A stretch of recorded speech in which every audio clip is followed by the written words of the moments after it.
This is Toby of the We Hope Gwyneth is Listening podcast that I do with Steve.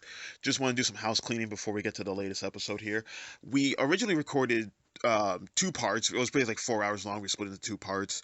The first half was basically about some films that Steve and I have seen recently and talking about the usual things that we usually do in that circumstance. And then the second half was about a film, just entirely about a film that we've wanted to talk about for a while, which was Gore Verbinski's A Cure for Wellness, a film that's we've alluded to, it kind of haunted us, starring Dane DeHaan, Jason Isaacs, and others. And I don't know if it was me or Audacity that I edited on, probably me, but I lost the first half of that podcast, unfortunately.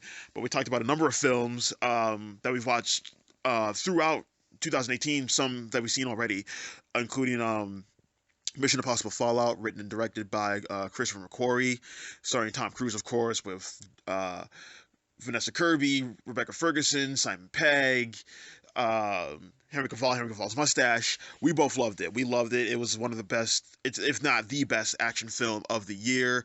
Sterling production across the board. Tom Cruise is great in it. It gives you all the things you want from a Mission Impossible movie, and almost subverts things as well.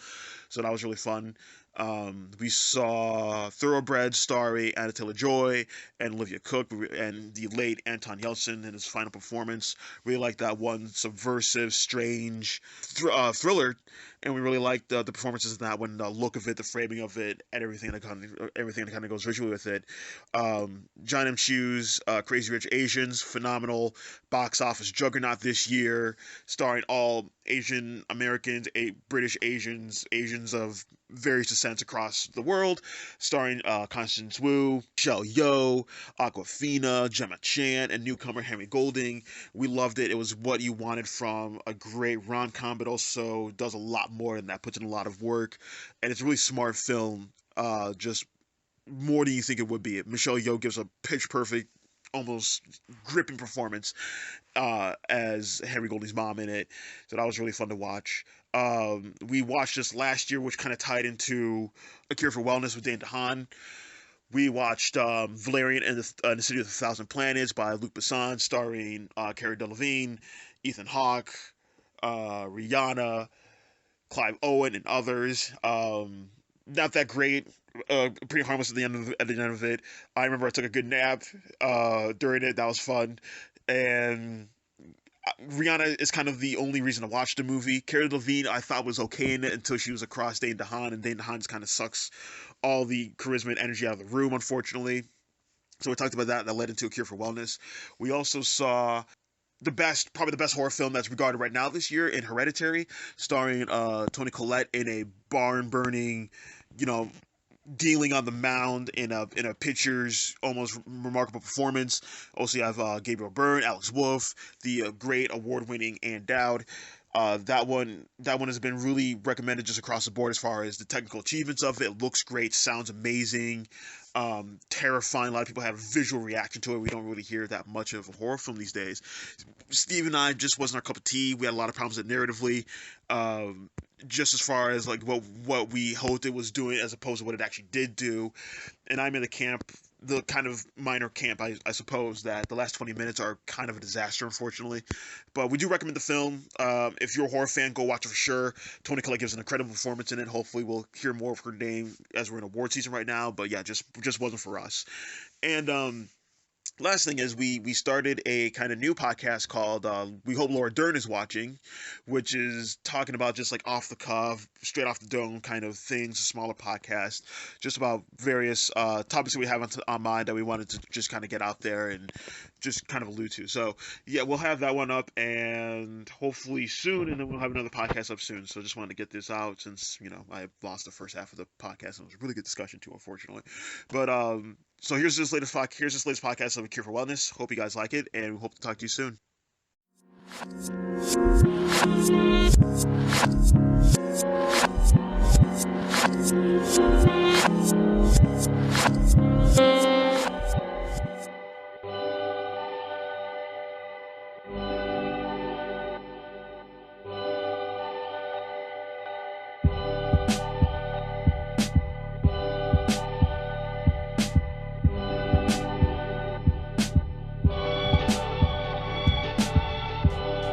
Okay, so we're back. Okay. Before we get into this next movie again, which has kind of been the bane of our existence the past couple years. Actually, really quick before we do that. I know Emma. Okay. Gwyneth with the bow and arrow. Toni Collette, Alan Cumming, Ewan McGregor. I had never seen it. I didn't see it either, but I just know the box art. Yeah, Cupid is armed and dangerous. 4 stars from USA Today. 2 thumbs up. Really? From Siskel and Ebert. So Gwen, yeah, good job. 1986. You know what, Gwyneth? Just for you, I might see your bow and arrow movie. Okay, so talking to the person we're talking to in this podcast, Gwen, you got to a little bit of hot water recently. Yeah, we're going to go from one good news. We're going to do, like a good news sandwich. Okay, yes. So we're going to start with good news. I'm going to see Emma. Bad news. Ooh. Baby, what happened with Goop? So, okay, and I'm just reading this from AV News. And the headline is, it's with a heavy heart that Gwyneth Paltrow has decided to fact-check Goop's wellness claims. So, alright, so see, Gwyneth, here's the thing. Like Dr. Phil, or like, who's it, Dr. Oz? The other one? Dr. Oz, yeah. Like, you're not a real doctor. I would say no, but I'm not saying Gwen's saying I'm not saying Gwen's saying she's a real doctor. I'm just saying you can't be a TV host and say you're a real doctor for actual remedies. Like, no, you're a TV host. Yeah. You can't say I'm gonna cure wellness. But you can't do that because you're not an actual doctor. So the thing is, Gwenny, baby, you can't say Goop is gonna cure these things without knowing if it's going to cure anything. Exactly, because that's dangerous on a lot of levels. So I'm just going to read a little bit from this article. Okay, so... And then, Gwyneth, again, before this, we are in your corner, Gwen. Of course. That's what this podcast is for. The whole podcast is for you. It's our gift to you. We're really talking to you. Yeah, like, when we say, hey, everyone, welcome back, we're talking to all of you. Yes. All of Gwyneth. All of Gwyneth. And everything that you represent. So one-time actress and full-time quote-unquote wellness guru, see, there we go, Gwyneth Paltrow, is the subject of a lengthy and cerebral New York Times Magazine profile. I'm sure you read this profile already, Gwen. Yes. Who finds herself both fascinated and the writer, Taffy Brodesser-Akner, who finds herself both fascinated and overwhelmed by the manicured beauty encompassing seemingly every physical aspect of Gwyneth Paltrow's life. That seems appropriate as Paltrow's lifestyle brand, Goop, is, despite its mission to provide extravagant and alternative wellness options, more of an aesthetic venture than a scientific one. This information is nothing new. Now, it would be one thing if Goop were just stealing your money by selling snake oil, which they are. But earlier this year, a woman died after subjecting herself to bee sting therapy, which Goop has previously recommended. A wide swath of Goop's treatments are legit psychotic. So, just to break from there, Gwen, not to bury the lead. No. Not to make light of this. We really don't. But someone died! Gwen. Using the stuff on your website! Gwyneth. You have blood on your hands. I don't think I can stress this, and I really do hope you're listening to this episode, because you inadvertently murdered a woman. Again, this article is written... Okay, so it was written in mid-July. So I hope you have taken the necessary steps since the month ahead. I really hope that you're not, going to, release parties and I just, Gwen, are you real? That's a good Gwen, I want to know what, are you wearing a Gwyneth Paltrow suit? Are you the same species of person as perhaps the president? Because, you don't seem to exist on this plane. So I want to read a little bit more. Yes. Okay, so this is an excerpt from, I think, the New York Times Magazine article. Mm-hmm. Goop wanted Goop magazine to be like the Goop website in another way, and that was just 3 instances of Goops in the same sentence. I'm going to read that again. Goop wanted Goop magazine to be like Goop website in another way, to allow the Goop family of doctors and healers to go unchallenged in their recommendations via the kinds of Qs and As published, and that just didn't pass normal standards. Those standards require traditional backup of scientific claims, like double-blind, peer-reviewed studies. The story's lineman, now Goo Chief's content officer, you have a content officer? Okay. Wanted to publish, had to be quickly replaced at the last minute by packages like the one on Clean Getaways. GP, Gwyneth Paltrow. Yourself. Yes. The undersigned. Yeah. the subject in question didn't understand the problem. We're never making statements, she said, meaning they're never asserting anything like a fact. They're just asking conventional sources some interesting questions. Lohan told me, we're just asking questions. But what is making a statement? Some would argue, her past partners for sure, that giving an unfiltered platform to quackery or witchery, okay, but what is quackery? What is witchery? Is it claims that have been observed but are not subject to double-blind, peer-reviewed studies? Yes? Okay.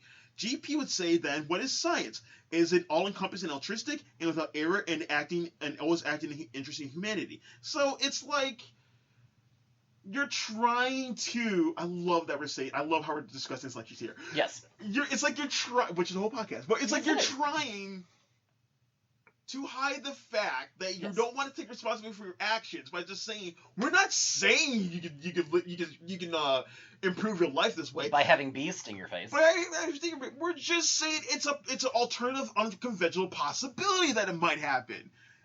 That's very very irresponsible. Doesn't do it enough justice. Again, though, and Gwyneth, plug your ears.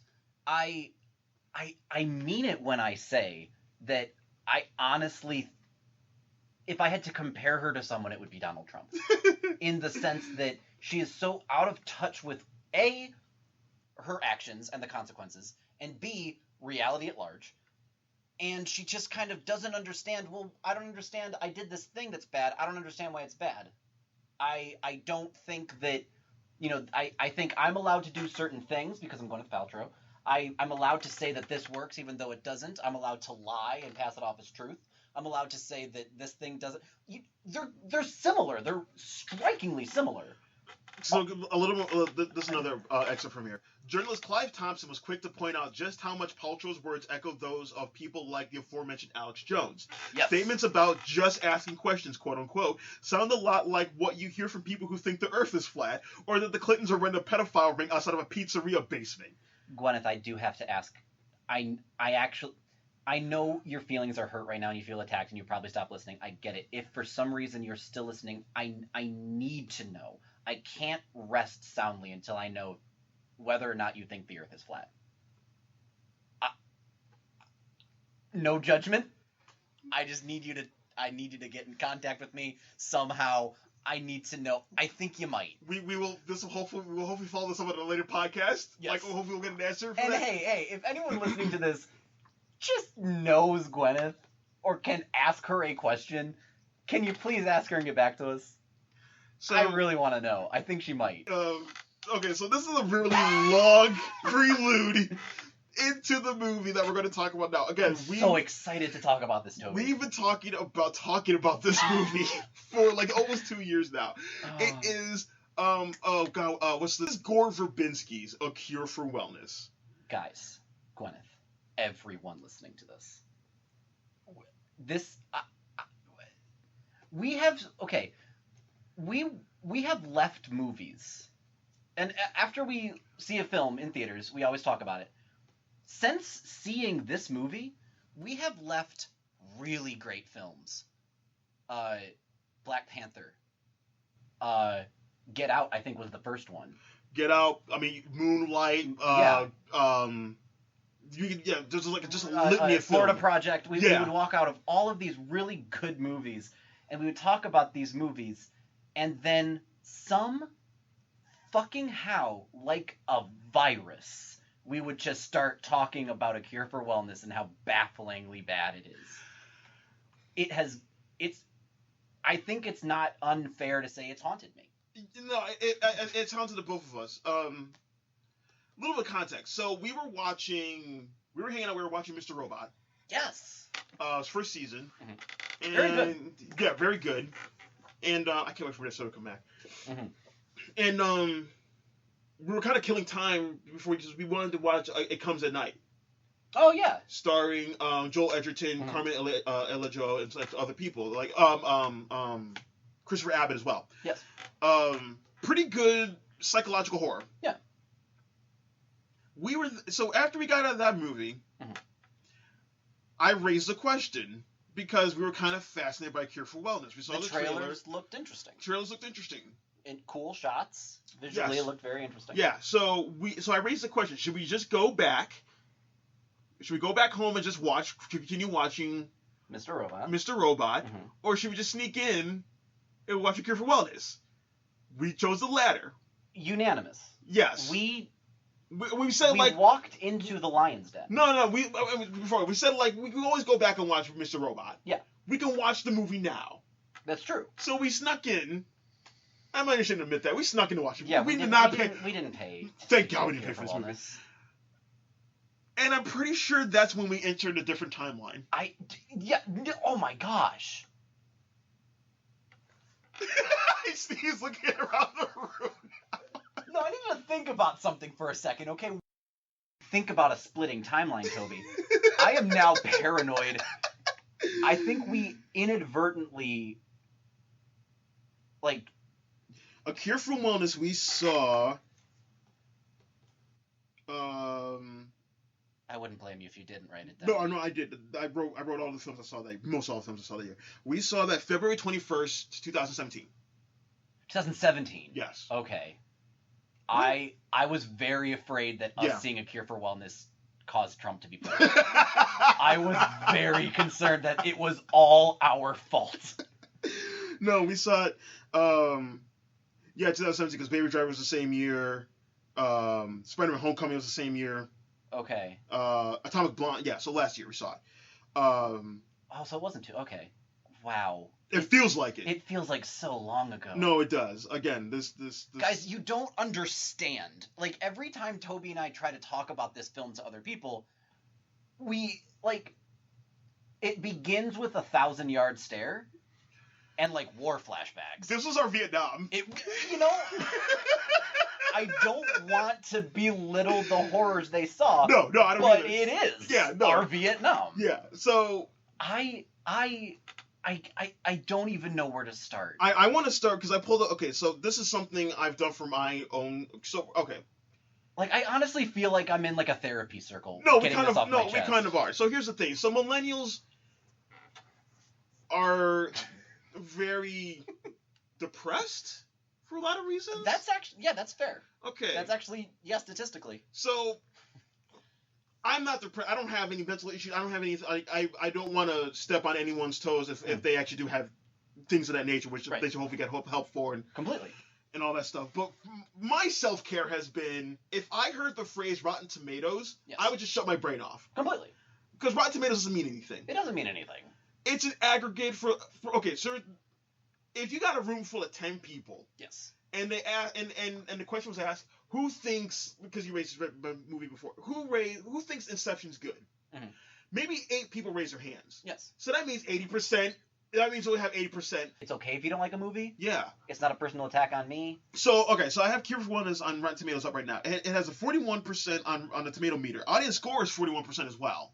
That's unusual. That is, because I think when we first saw it, I think we looked it up, and the audience score is like really high, not really high, but it was much higher than the audience for the tomato meter. So here's a critic consensus. A Cure for Wellness boasts a surfeit of visual style, but is wasted on a derivative and predictable story whose twists, turns, and frights have all been more effectively dealt before. I think that's a very generous way. That's remarkably generous. Of saying visually this movie looks nice. Yes. But nothing behind it works. I would even go as far as to say it's not even, like, it's derivative of, I don't even, guys, okay, all right. Should we just jump into it? Okay. So, no, well, not even that, but I just want to read a little bit more from Rotten Tomatoes. So this is the movie info. I think this is going to be important. Okay. So this is the synopsis. Oh, I would love to hear it. Exactly. Okay. An ambitious young executive is sent to retrieve his company's CEO from an idyllic but mysterious wellness center, quote unquote, At a Kind remote of like how Goop is a mysterious quote-unquote wellness blog. Yes, at a remote location in the Swiss Alps. Mm-hmm. He soon suspects that the spa's miraculous treatments are not what they seem.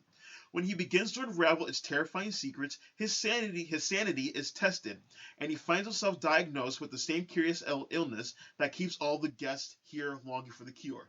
From Gore Verbinski, the visionary director of The Ring, visionary is a little bit much, but whatever. And he also didn't make The Ring, but okay. Yes. Comes the new psychological thriller, A Cure for Wellness. So, okay.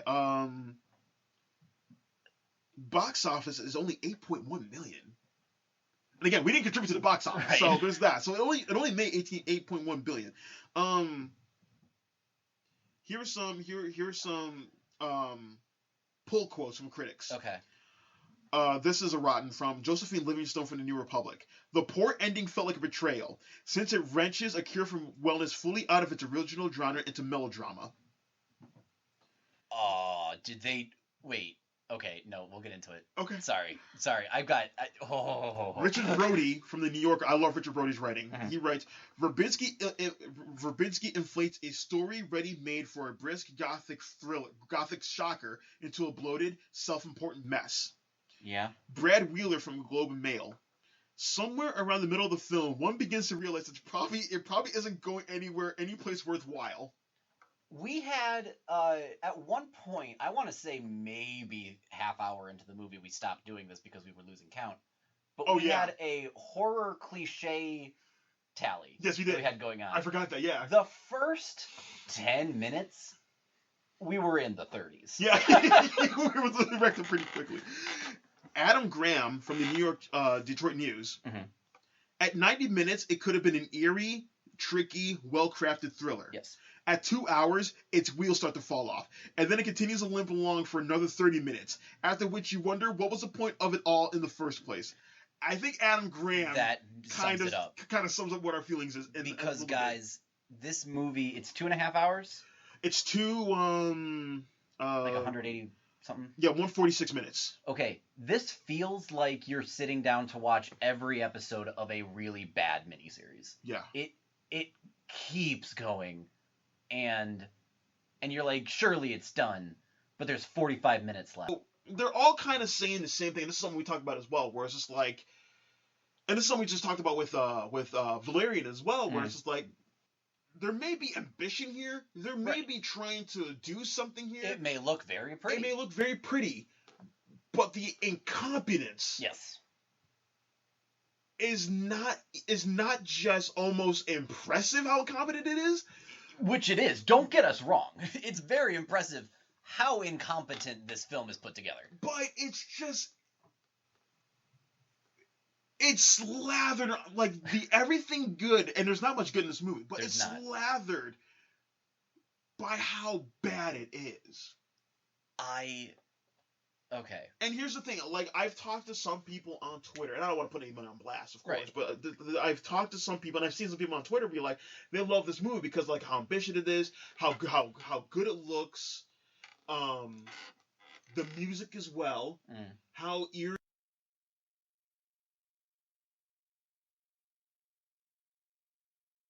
Again, we're not here to say, like, if you like a movie, you're not wrong. We're not doing that at all, and we never would. But and God bless those people, but good Lord, that is not what we came away with. No, what we came away with. How long did we sit in the parking lot asking questions? 3 hours. We were in the parking lot afterwards for 3 hours. Now we would sit and we would talk about good movies for less than that. Yeah. I still have the 10-minute video I recorded of you trying to explain the plot of this movie right after we saw it, and we just kind of fell into our mind just melted into a puddle. Immediately after seeing the film, I couldn't tell anybody what I just witnessed. So all right, so we just get into it. Like, what do you like? That's my thing. I don't know if we should start at the very beginning. Yeah. With the infamous line. Well, okay, so I guess we do want to start at the beginning. So the beginning of this movie starts with, like, so we're in this office building, as you see, like, many times before. Right. Like, in a high-rise. Yeah. In a high-rise skyscraper, like, there's this one lone, like, accountant. he's in his white shirt. He's working the nightly hours away. He gets a cup of water from the cooler. Holy shit! What? I just remembered that was the beginning of this movie.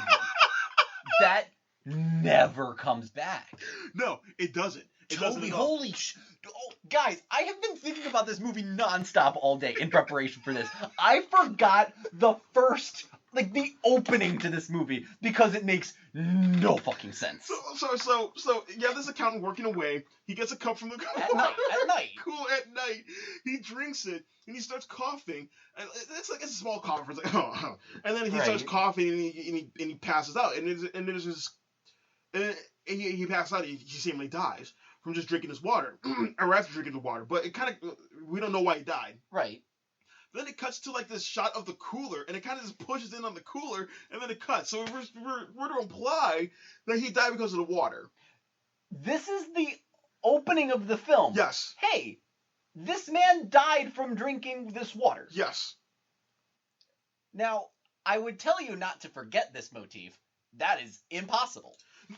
Moving on. No, because the thing is, you're right and wrong in two aspects. Because you're right, as that scene does not carry any weight whatsoever, because it's not referenced at all towards later on in the movie. Completely. But the fact that people are dying because of water does come up. But again, it raises the question: why was this scene in the movie? Was the water? Because again, guys, this is going to be the whole podcast. Us going, was this a thing for this? Because the movie doesn't tell us. But are we to imply that the water, the Swedish wellness center, is shipping out water, making people sick, so they'll come to the wellness center? Yeah. But then he's dying. Yeah. Why did he die from that water? Exactly. Tell me oh my gosh, guys, the title sequence hasn't even started. So the opening scene is where we see Dane DeHaan as again, the description in Rotten Tomatoes says this hot I'm shot. already freaking out. this new hotshot young executive. He's rising in the ranks, and he just landed this big deal for his company. And he's about to get a promotion. He's about to get a promotion. He's like this vulgar kind of you've seen this kind of guy before. Toxic masculinity, very I want to say Ivy League kind of Silicon Valley Bateman almost. Kind of, yeah. So he's shooting shit with his one of his coworkers that he kind of screwed over for the promotion, what have you, and he gets called up by his executives. Big old boardroom to talk about not only the deal that he just landed, but they kind of figured out that he did some kind of illegal insider trading, so they're going to blackmail him to go to the Swiss Alps to get the CEO that went there and has to come back. And I'll let Steve talk about a line of this scene, which kind of tells you the whole. Kind of tells you what we're going to get into. Yeah.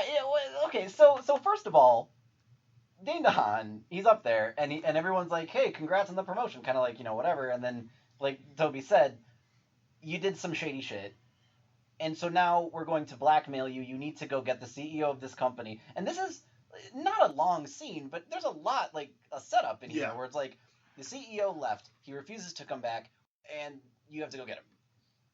And real quick, I'm surprised I remember even all that. Toby, yeah. I'm kind of astonished.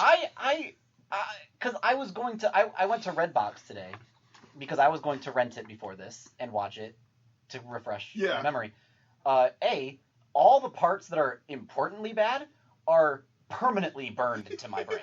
So that's not going anywhere. But B, Redbox rightfully didn't have it, so yeah, we should have said it from the get-go. We're doing this all from memory. From February of last year. Yeah, from February of last year. This is also straight from the dome. So this tells you how long we've been thinking about this movie.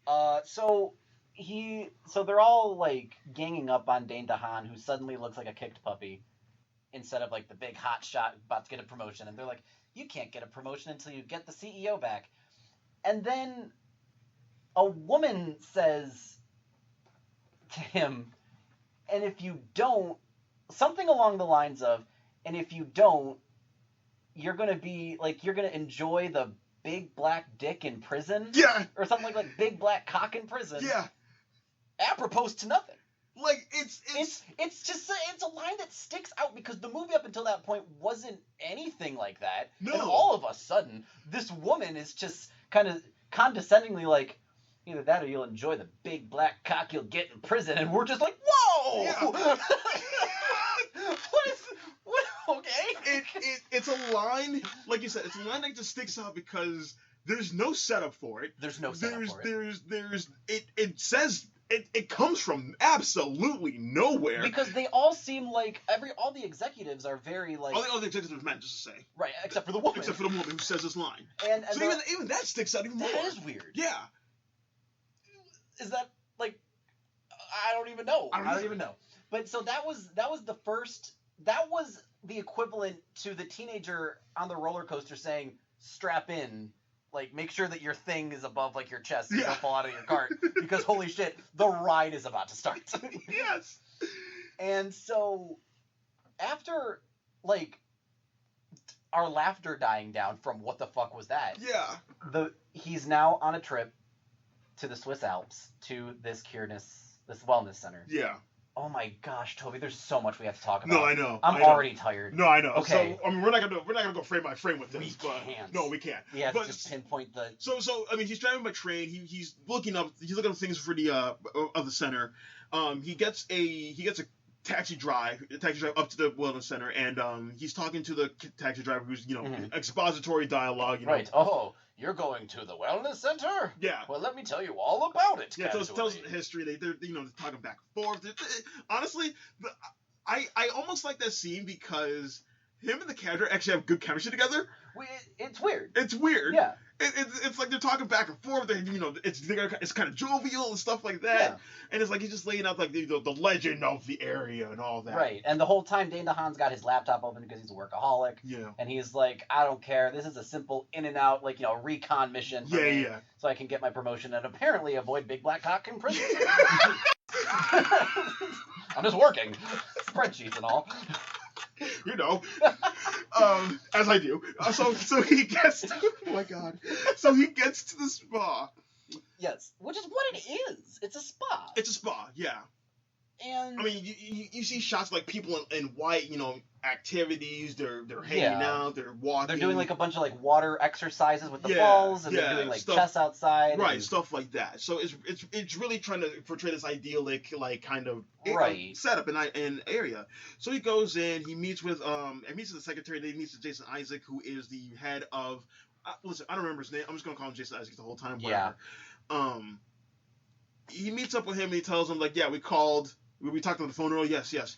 He sits down and it's like, I'm here to get the CEO of my company to bring him back. He's been here a long time. And all the while he's talking like this really like this hot shot. Like, hey man, you're this crazy motherfucker from the Swiss Alps. I'm about to have a promotion in my big old business, and I'm Dane DeHaan. Yeah, so he's kind of just talking down like that. And Jason Isaacs is playing like this very kind of soft-spoken, but agreeable doctor. It's like, oh yeah, look, this is what we do. Like we'll come you need. This scene. You're gonna hear me say that phrase a lot. No, I know. And what happens is he tells him like, oh, the CEO is here of his own accord. Like he can leave anytime he wants. Like it's not prison. But you can't. It's not a prison. We're not keeping him here. Shifty Christopher Lee Dracula eyes.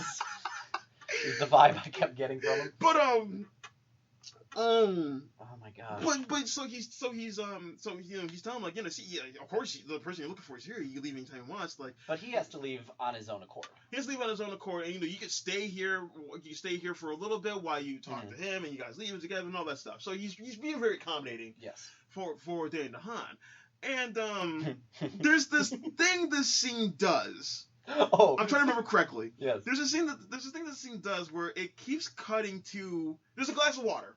Yeah, and there's also like a jug, like a little dispense. There's a dispenser. Yeah. There's like a cooler jug, a jug of cooler on the side of water. Good Lord. The movement of the frame. Yeah. It has the cup of water like in the center, not in the center frame, but like in the foreground of the desk. So like Jason Isaac is sitting in the background, and you have this cup of water in the foreground. Yeah. And Dane DeHaan's like, oh, I really like some water. It's like, oh, here. And Jason Isaac, go ahead, Steve. Go ahead. No, okay, guys. This scene, this is barely the first act of the movie, and this scene broke me. So, all the while he says it, Dane DeHaan touches his throat and kind of makes like a face, like, and then he just kind of goes, oh, I'm parched. I could really use some water. Is almost verbatim what he says. Yeah. I could really use some water. And then, like, that's, like, Jason Isaacs' trigger. He, like, you see blood in his eyes, and he's just like, oh, well, our facility is known for its water, its purity, and its blood, its cleanliness. And so Dane DeHaan, while he's talking, like, yeah, well, I'm not going to fall for your shenanigans and your mind games. I'm going to, get my CEO out and live life as a rich bachelor, etc. All the while, he's filling his cup with this water, and and then the camera, like, cuts to Jason Isaac watching eagerly. Like, remember in the pilot episode to Better Call Saul, where there's that scene where they're about to sign the contract, and Who's Jimmy? Jimmy. Yeah. He's watching, like, okay, come on, please, like desperate, like, please sign this contract. Oh, like, yeah. He's thirsty for it. That is Jason Isaacs' face watching Dane DeHaan drink this water that the whole scene is focused on.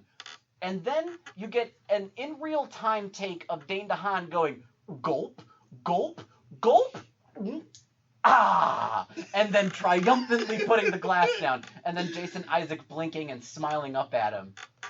Like, hey, I wonder if there's something up with the water. Movie? I wonder if Jason Isaac is maybe behind something. Golly, I hope he's not lying about the water not being bad. Again, we just saw... Guys, oh my gosh, that scene. It's... Yes, there's something up with the water. Clearly. Like, it's not... Okay. I just brought up the Wikipedia page for the movie, and I just want to read this sentence. This is kind of where we are right now. Mm-hmm. Lockhart, the CEO he's trying to get back, Mm-hmm. they leave together, but he's involved in a car accident that supposedly awakens 3 days later in the center, right. with a leg in a plastic cast. Oh, sorry, no, Lockhart is Dane DeHaan. Yeah.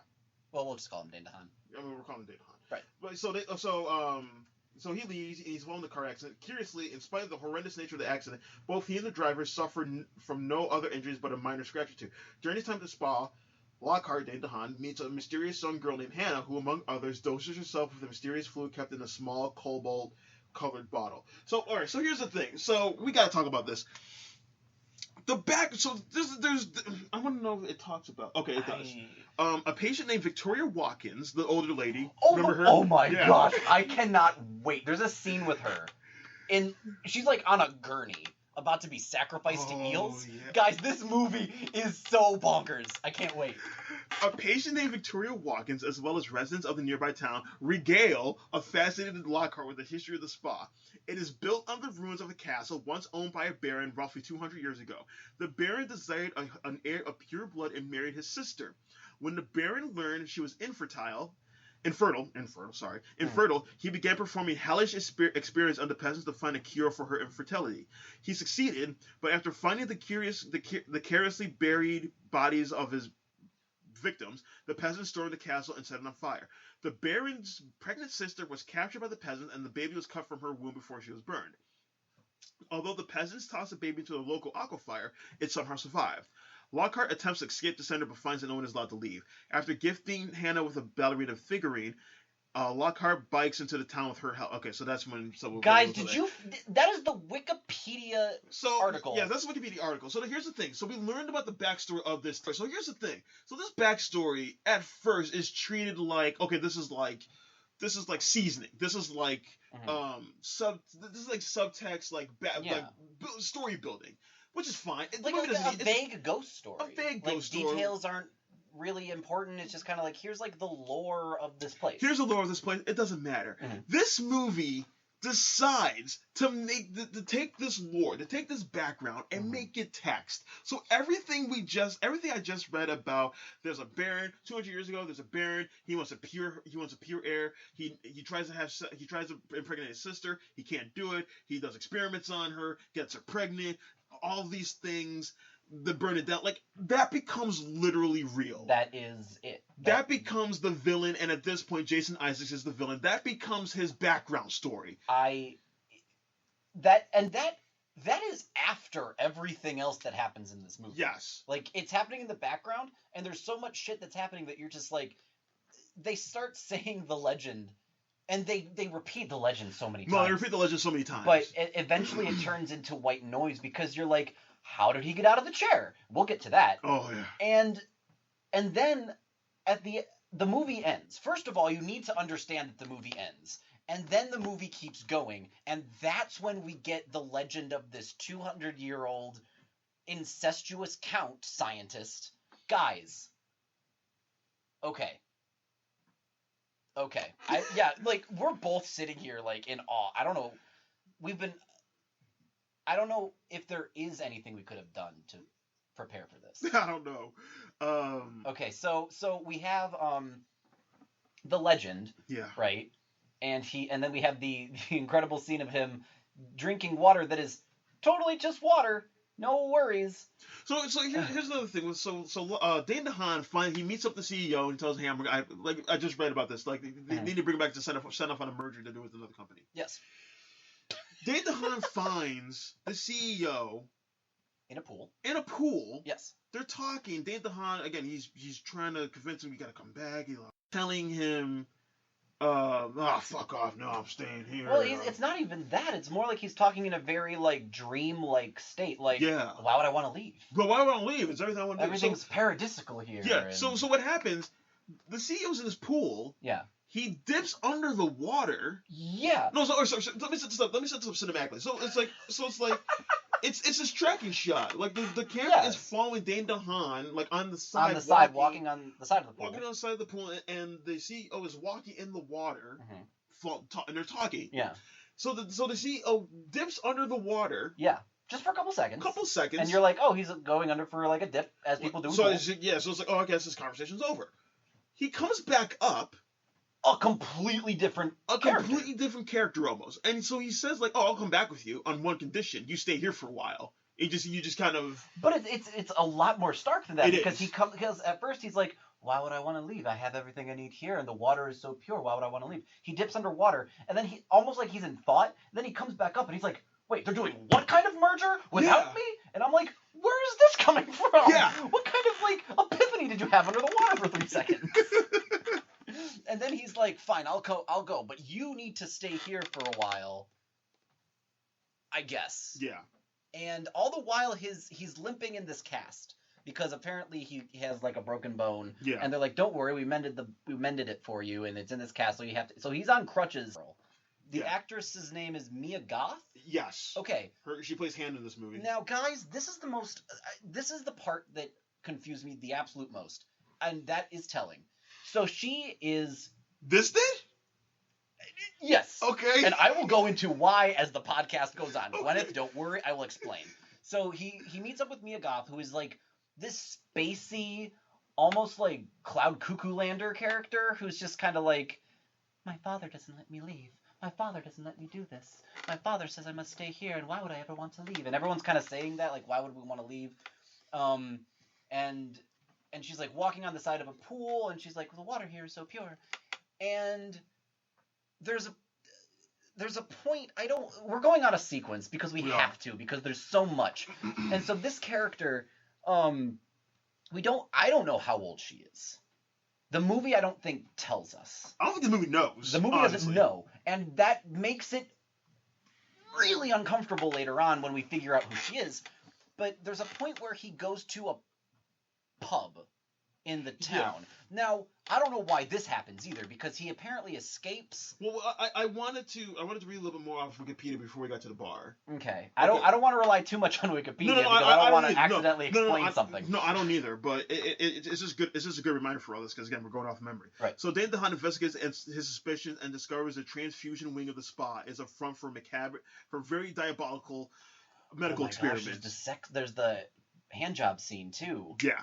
Oh my god. The water from the local... I love how you just said the hand job scene, The water from the local aquifer possesses unique properties. It is very toxic to humans, but has life-restoring properties for the eels living in the water.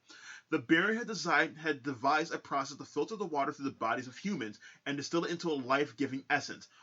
Jason Isaacs uses the patients as filters for this process. This cure is investigated by Hannah Vollmer and his staff in order to gain vastly lengthened lifespans. Dane DeHaan also realizes his leg isn't broken, that he's being forcibly kept prisoner there.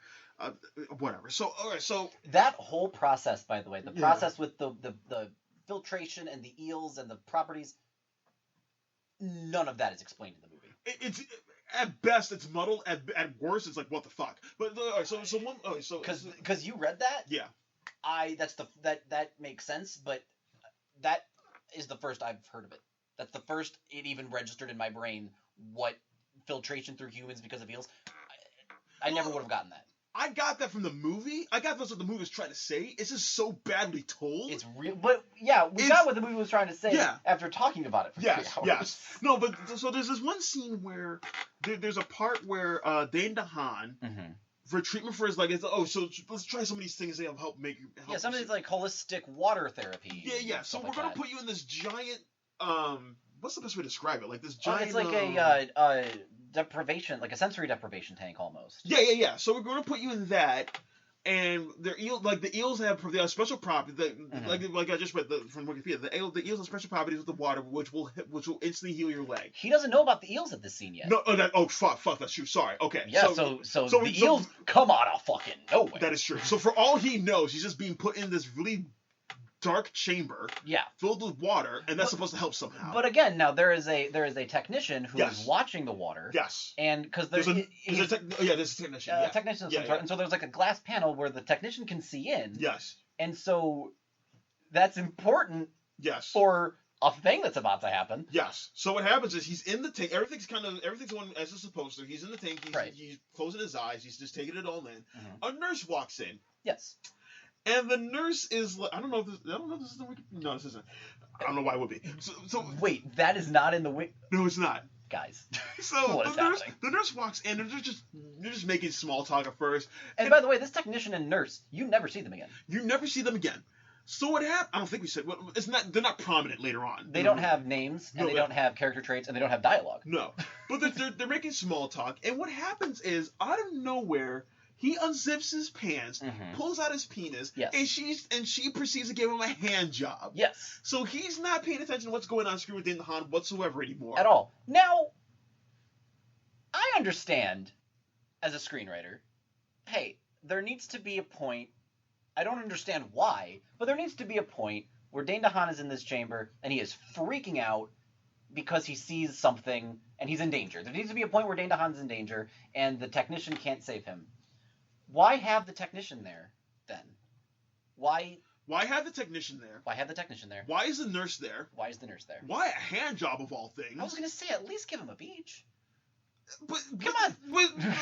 Okay, but it's the same question. It's like, why is that happening? But why? No, why but is any of that the happening? most important question is why is this a thing that is happening? Yeah. And that is a question that we asked ourselves out loud in the theater multiple times. And okay, so what happens is while this technician is being distracted with the hand job by the nurse, apropos to nothing. They're not even like flirting even. It's just kind of like, all right, well, you know what it's time for. Yeah.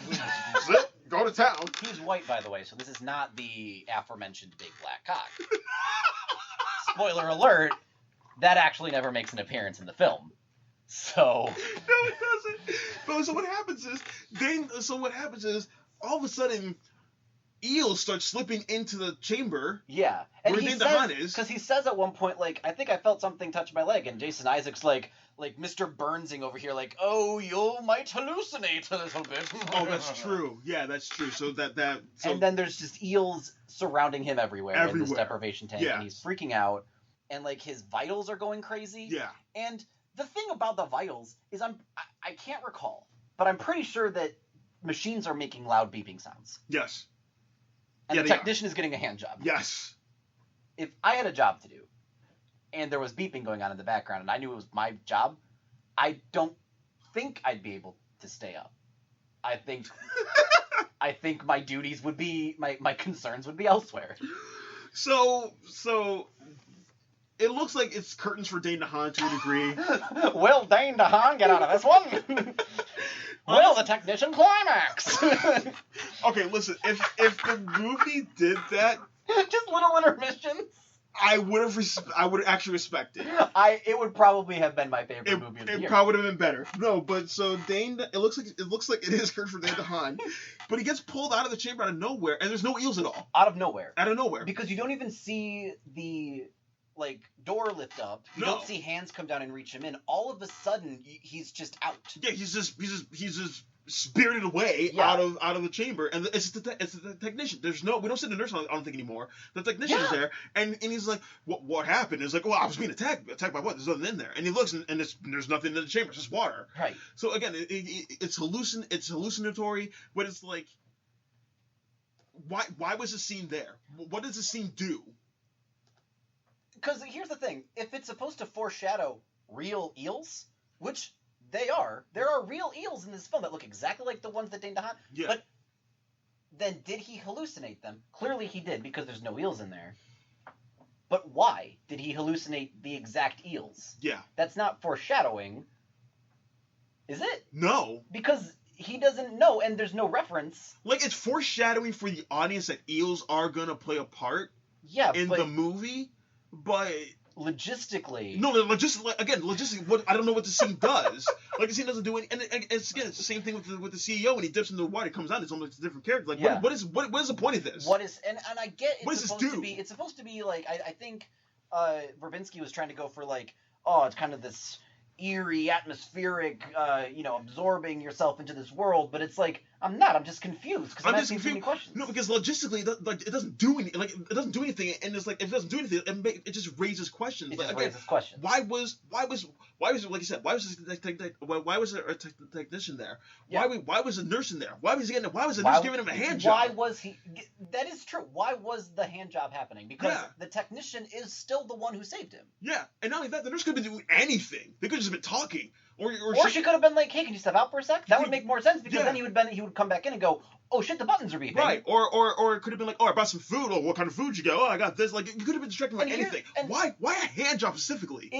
That is weird. And B, it's not like the movie is lacking in sex, because the climax involves a very uncomfortable rape scene. Yes. Which we have to get to, because that. Oh no, we'll get to it. That was. That's when the last 30 minutes of this movie, it's when it goes from like, okay, I don't know what the fuck's going on, but whatever, into, no, this is problematic. It goes beyond problematic. No, it does. No, it starts that pole vault over problematic. Okay, so because the point we're bringing with this scene, it just leads to almost like a series of vignettes. Where it's just like, which it kind of is, because it is just like, we have different water properties, we have different water exercises and properties and solutions that will help cure you of what's ailing you. But the thing that's ailing you is the water. Like, that's right. At a foundational level, that's what the spa is doing. It's giving people the water that makes them sick, that makes them stick there for the spa, which it keeps them there. So Jason Isaacs can use their body as a filter to create the lifelong elixir. On a base level, that's what this movie's doing. That is his plan. But we only know this because we read the Wikipedia article. To a degree. I didn't know that the humans were being used as a filtration system for the eels. Do you hear the sentence I'm saying?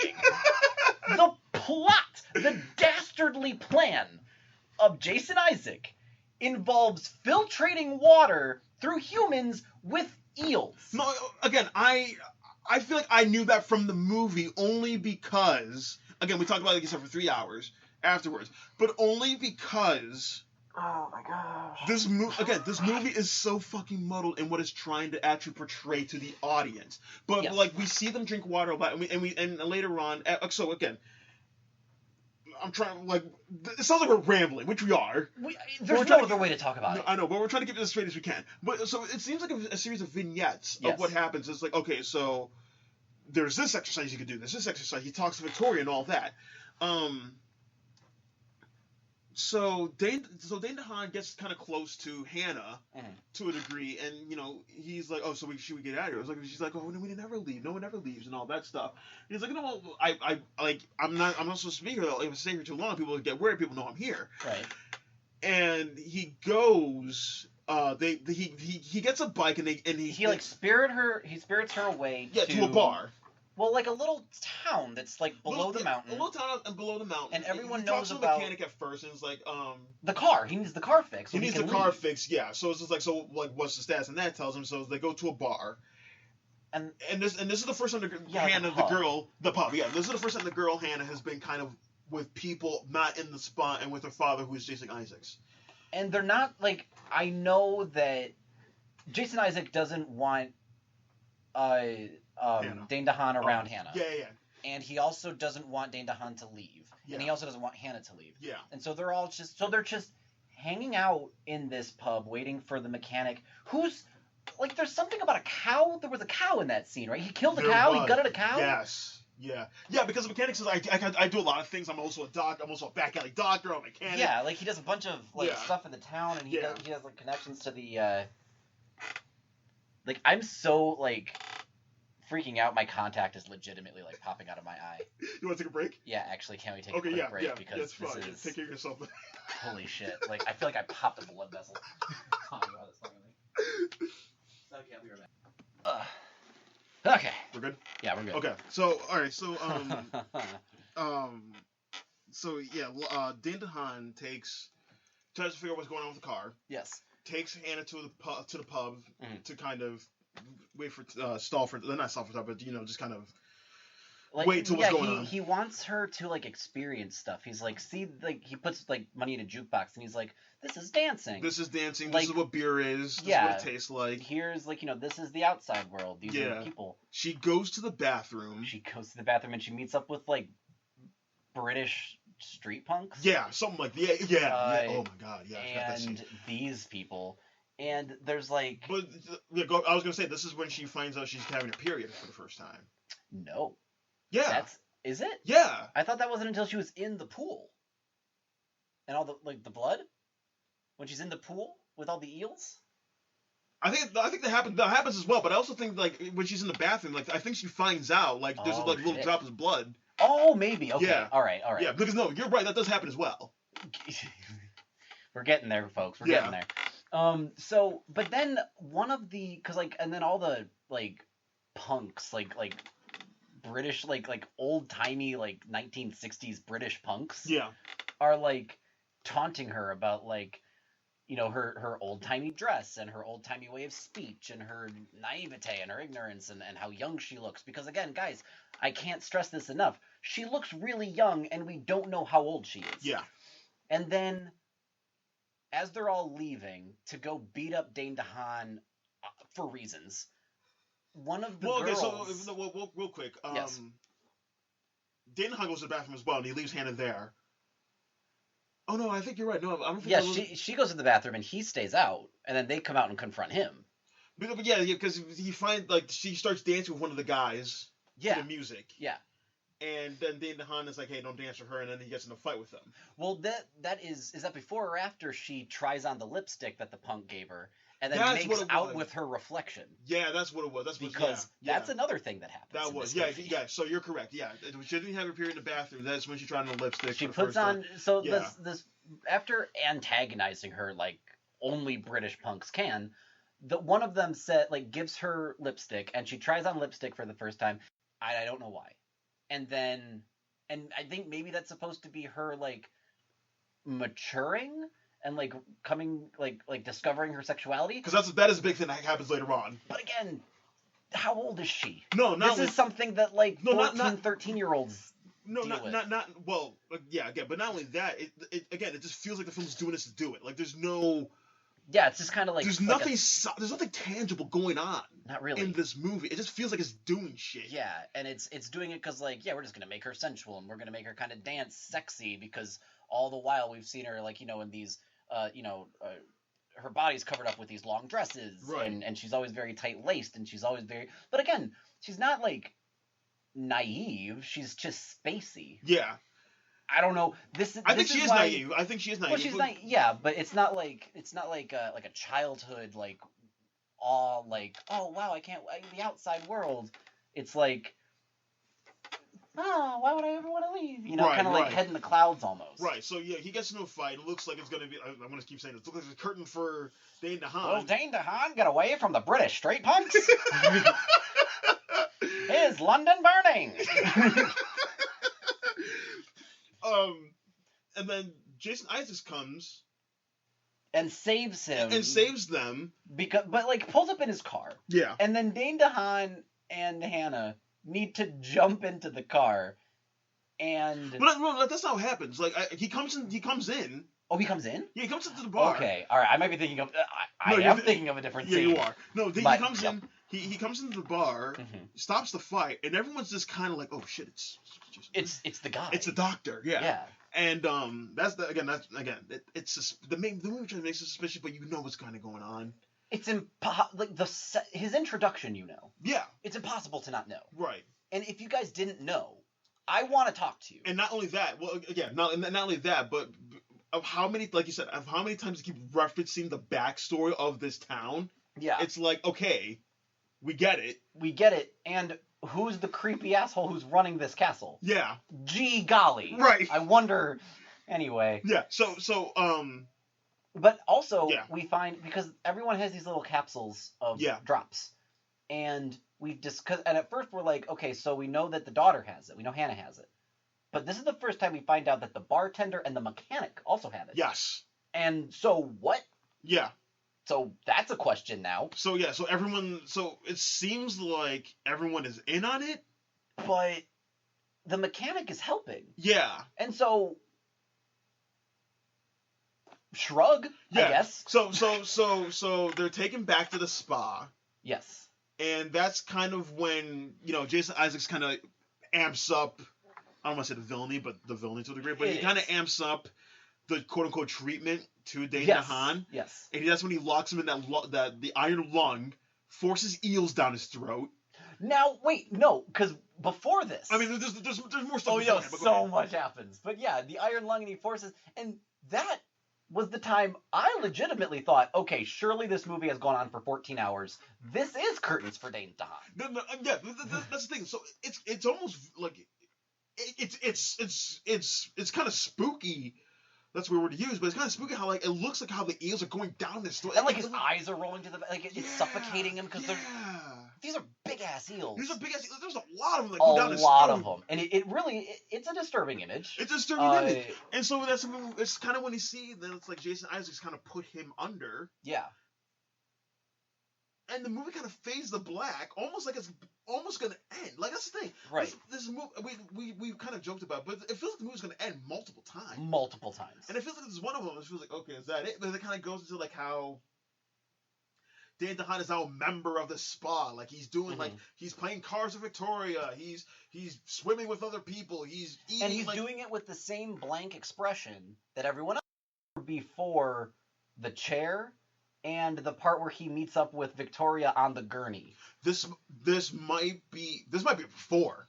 Holy no, wait. Fuck. This movie is a disaster. Wait. I just want to look. I don't. Because there's a point where Dane DeHaan is going through like these because below the Gothic wellness center is like a very sterile white hospital hallway lab. Yeah. And he's kind of sneaking in and out of these different rooms looking for clues? Oh, okay. All right. So, unfortunately, because we're doing this, memory of this movie is so jarring and fucked up. But it is this jarring how things will change. That is true. Okay, yeah, I think you're right. So what happens is they go back to the spa, and he takes back to the spa and he kind of gives them Jason X kind of gives them the rundown, like, you can't leave the spa, it's dangerous for you out there, blah blah blah, and he leaves. But Dane DeHaan keeps kind of looking like what's kind of going on at the spa, what have you. So I think that is when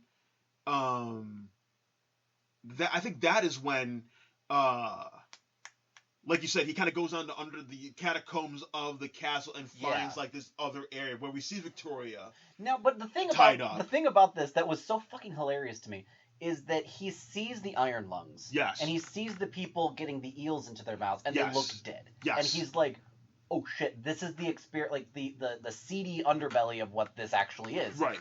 And so he's going through and he sees all these like gurneys with people passed out. Yes. And hospital gurneys. And he finds Victoria, and they've all been drugged or put under. They're asleep. Yeah, he wakes up Victoria, and she wakes up and is like, oh. And she's like in a weird daze, like, yeah. What? And he's like, tell me the rest of the story. And immediately she just tells him the rest of the story. Right. She doesn't ask where she is. She doesn't ask. She doesn't even feel like she's not like like a sleepy, fuzzy, like, oh, I'm just waking up from drugs. Yeah. She's just like, what? Dane DeHaan, is that you? You have to tell me the rest of the story. Oh, okay. So where did I leave off?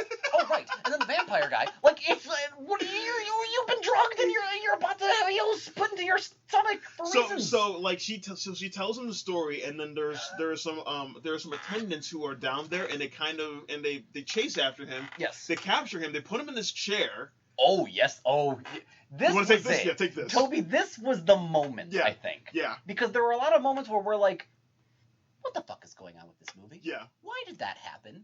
But we're kind of like a nature documentarian. Yeah, pretty much. We're like, it's weird that birds act this way. But this moment was like a bird just took out a knife and killed a hippo. We're like, what the fuck? So Dane DeHaan. Dane DeHaan has been kidnapped because he's poking around where Dane DeHaan shouldn't be poking around. And he just got the rest of the story from Victoria, who is wide awake. Yeah. Whatever. And he gets captured, and he gets put into like a dentist's chair. And he is tied in. The camera's zooming in on the straps, and they're tightening him down. They've got his wrists, his ankles, his arms, his chest, and I'm pretty sure around his forehead. Yeah. Or his neck, or something in that area. I think both. He is in this chair. I want you to picture it in your head. Dane DeHaan is strapped down to a dentist's chair. Do you have it visualized? Okay, good. The rest of the scene, Jason Isaac, is this what he reveals? It's him, right? He's the one doing this, not like another goon. I thought it was another goon. Well, it might have been another goon. Yeah. Okay, well, then another goon is like, you've been poking around where you shouldn't be poking around. And so he starts torturing him with a dentist drill, and he just, through like one of his front teeth, just drills a hole through his like tooth. And like, and the camera like is like, it's a close up of his teeth. Yeah. And you see the drill like, and he's screaming, and like there's blood flying, and the dentist is like, yes, excellent. It's like Marathon Man with Laurence Olivier. If that helps any of you. Yeah. Is it safe? I don't know. So Dane DeHaan is strapped down in this chair, and he is being tortured, and he has a hole now through one of his teeth.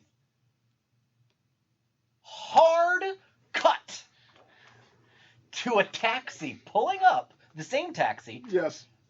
And Dane DeHaan, now freed, jumping. Literally jumps in the back seat. Leaps, like dives headfirst into the back seat of this taxi. And he yells, "Take me to the police." And then the taxi drives away. Guys, I didn't miss anything. Neither of us fell asleep during this movie. No. He was strapped down in a dentist chair to be tortured, presumably killed by this goon.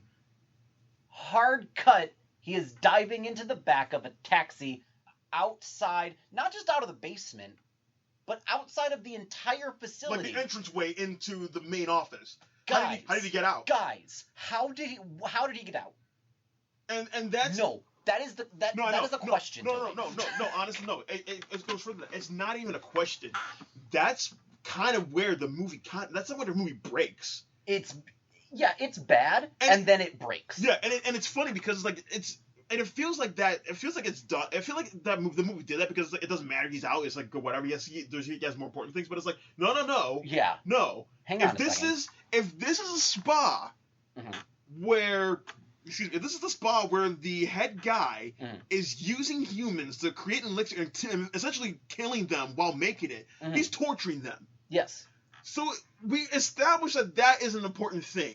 Yes, and it's a secret. It's a secret as well. So if you have someone poking around and you're going to torture them, yes, it's important to know how the fuck he got out. It's also important to know, okay, so because if it's not important if it's not important to show us how he got out, why'd you put him in the first place? Why is he being tortured? Yes, he got caught, but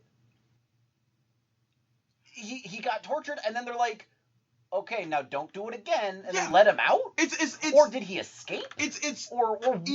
even Scooby-Doo understands, and I don't even say that to be funny. Even Scooby-Doo understands from a storytelling aspect, where it's just like, if you're gonna if you're gonna go through the entire enterprise of most Scooby-Doo movies is, or shows, or episodes is, some old person discovered that something, like, he can make money from something. There's doubloons in a lake. There's doubloons in a lake or something, some MacGuffin that he can get. So he's gonna dress up in a scary costume and scare people away. Yes. But you have these kids who aren't scared, and they kind of figure out the whole thing. The whole enterprise is about scaring people away. Yes.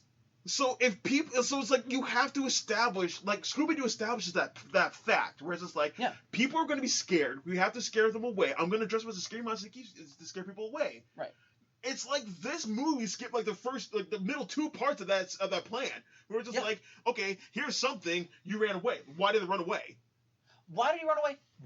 But it's also important to know, did he escape? No. Or did they let him That's out? what I'm saying. That's what I'm saying. Like, it's very important. Like, if you're going to go through the trouble to strap him in, and the show was strapping him in, then we can't, like, all the straps. Yeah, then we have to see him get out. Like, we like, how does it go from the fact we've seen his tooth being drilled, to him jumping in the back of a cab, take me to the police? Like, because there's so much story there.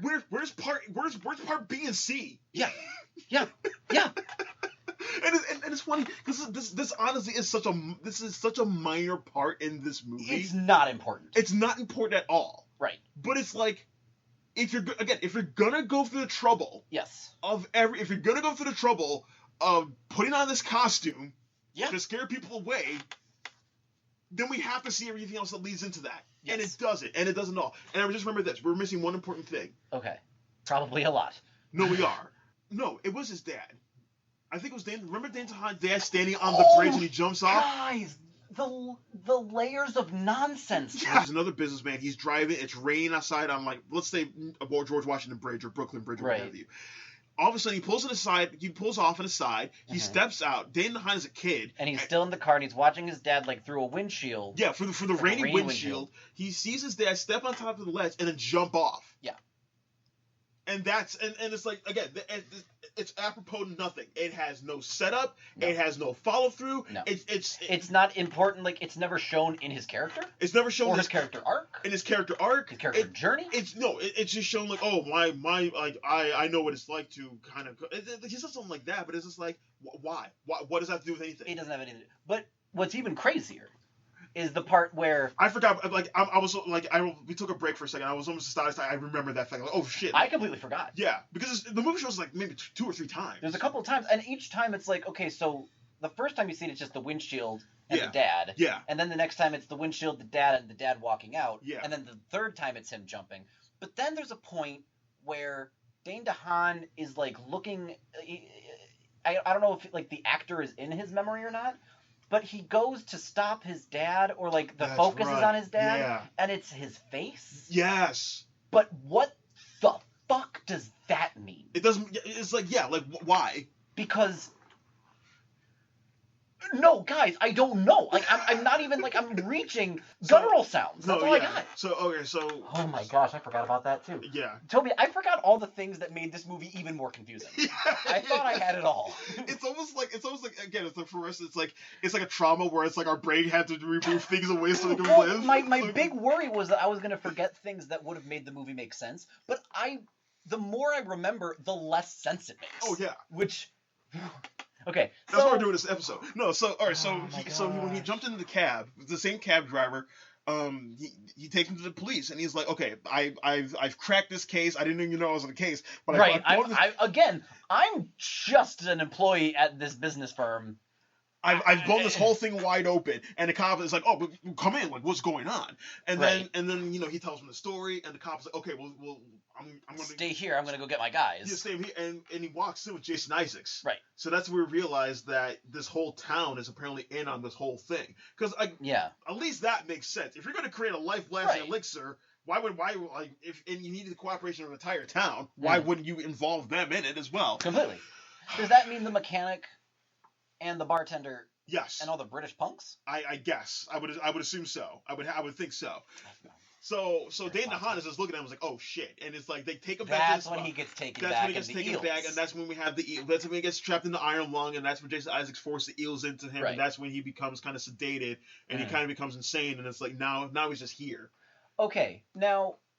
So that's where we're at right now. The plot made no sense, but hey, it's one of those kind of tragic endings that psychological thrillers have, where it's like, I didn't want to come to this place, but the curse of this place, so to speak, has seduced me, and now, and like cursed me. Now I'm cursed. Now I'm a part of it, and now I'm just a cog in this system. It's almost Goosebumps in a way. It's kind of Goosebumps. Which is like, listen, if that's what the movie was, okay, fine. Like we wasted. If it ended with dun dun dun dun dun dun. So we wasted an hour and like 30, 40 minutes, whatever. Right. Yeah. It was bad, but whatever. So we see like snippets of him, like kind of just in the throes, just kind of going through the motions of being in the spa, living at the spa. Yeah, and he's in it now. He's just as almost like expressionless and blank as everyone else there. Right. And there's this one shot where Hannah's kind of seeing him.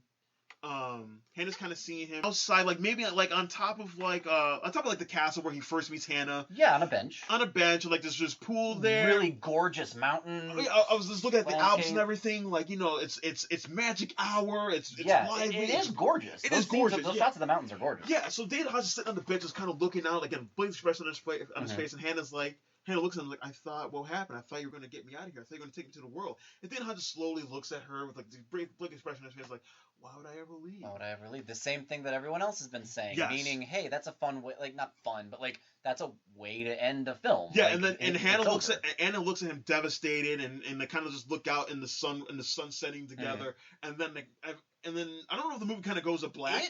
It fades to black. It fades to black, and then Steve and I just kept looking at each other like, all right, that was a fucking weird movie. That was really dumb, but all right. I keep describing it like it's Shutter Island without the nuance or without the subtlety, without just being good. Okay, fine, whatever. Right. Okay. To me, I kind of relate it to the first time I saw Dusk Till Dawn, where there is a point in that movie, in the middle, where it's like, did I roll over on the remote and change the channel?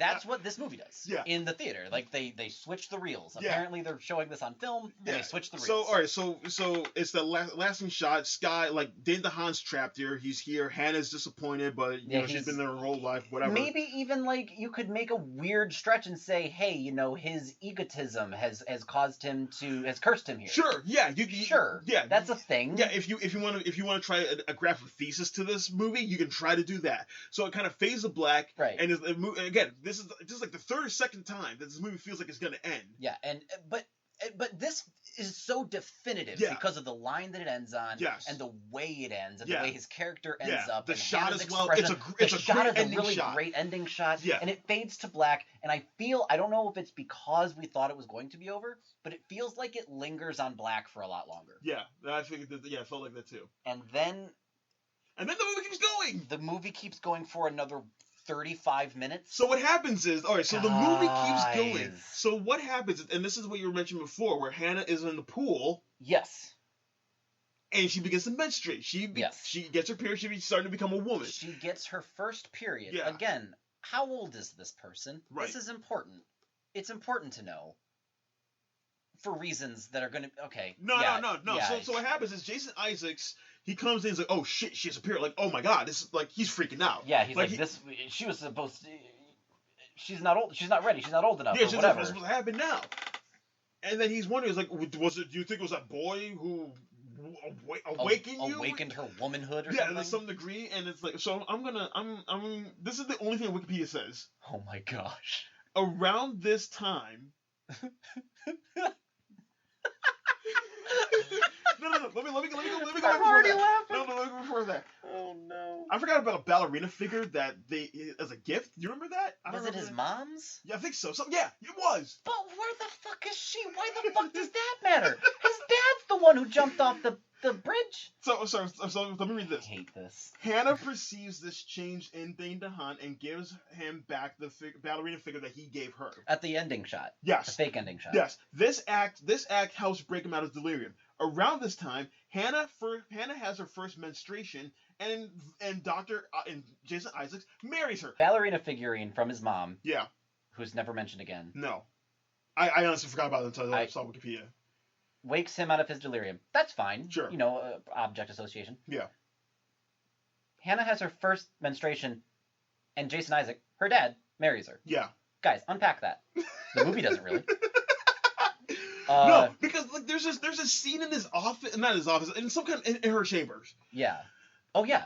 Where it's like, all right, so it's just like, oh, so we got to get ready. She's like, what are you talking about? Well, this is what we've been waiting for this whole time. Like, you're a woman now. Yeah.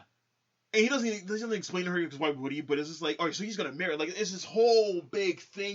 The gear shift doesn't do it justice.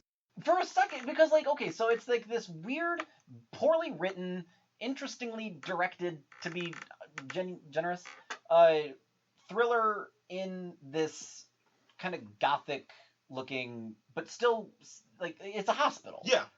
It's not a Transylvanian castle. No. It is a old timey looking, kind of like a spa / behavioral center. Yeah.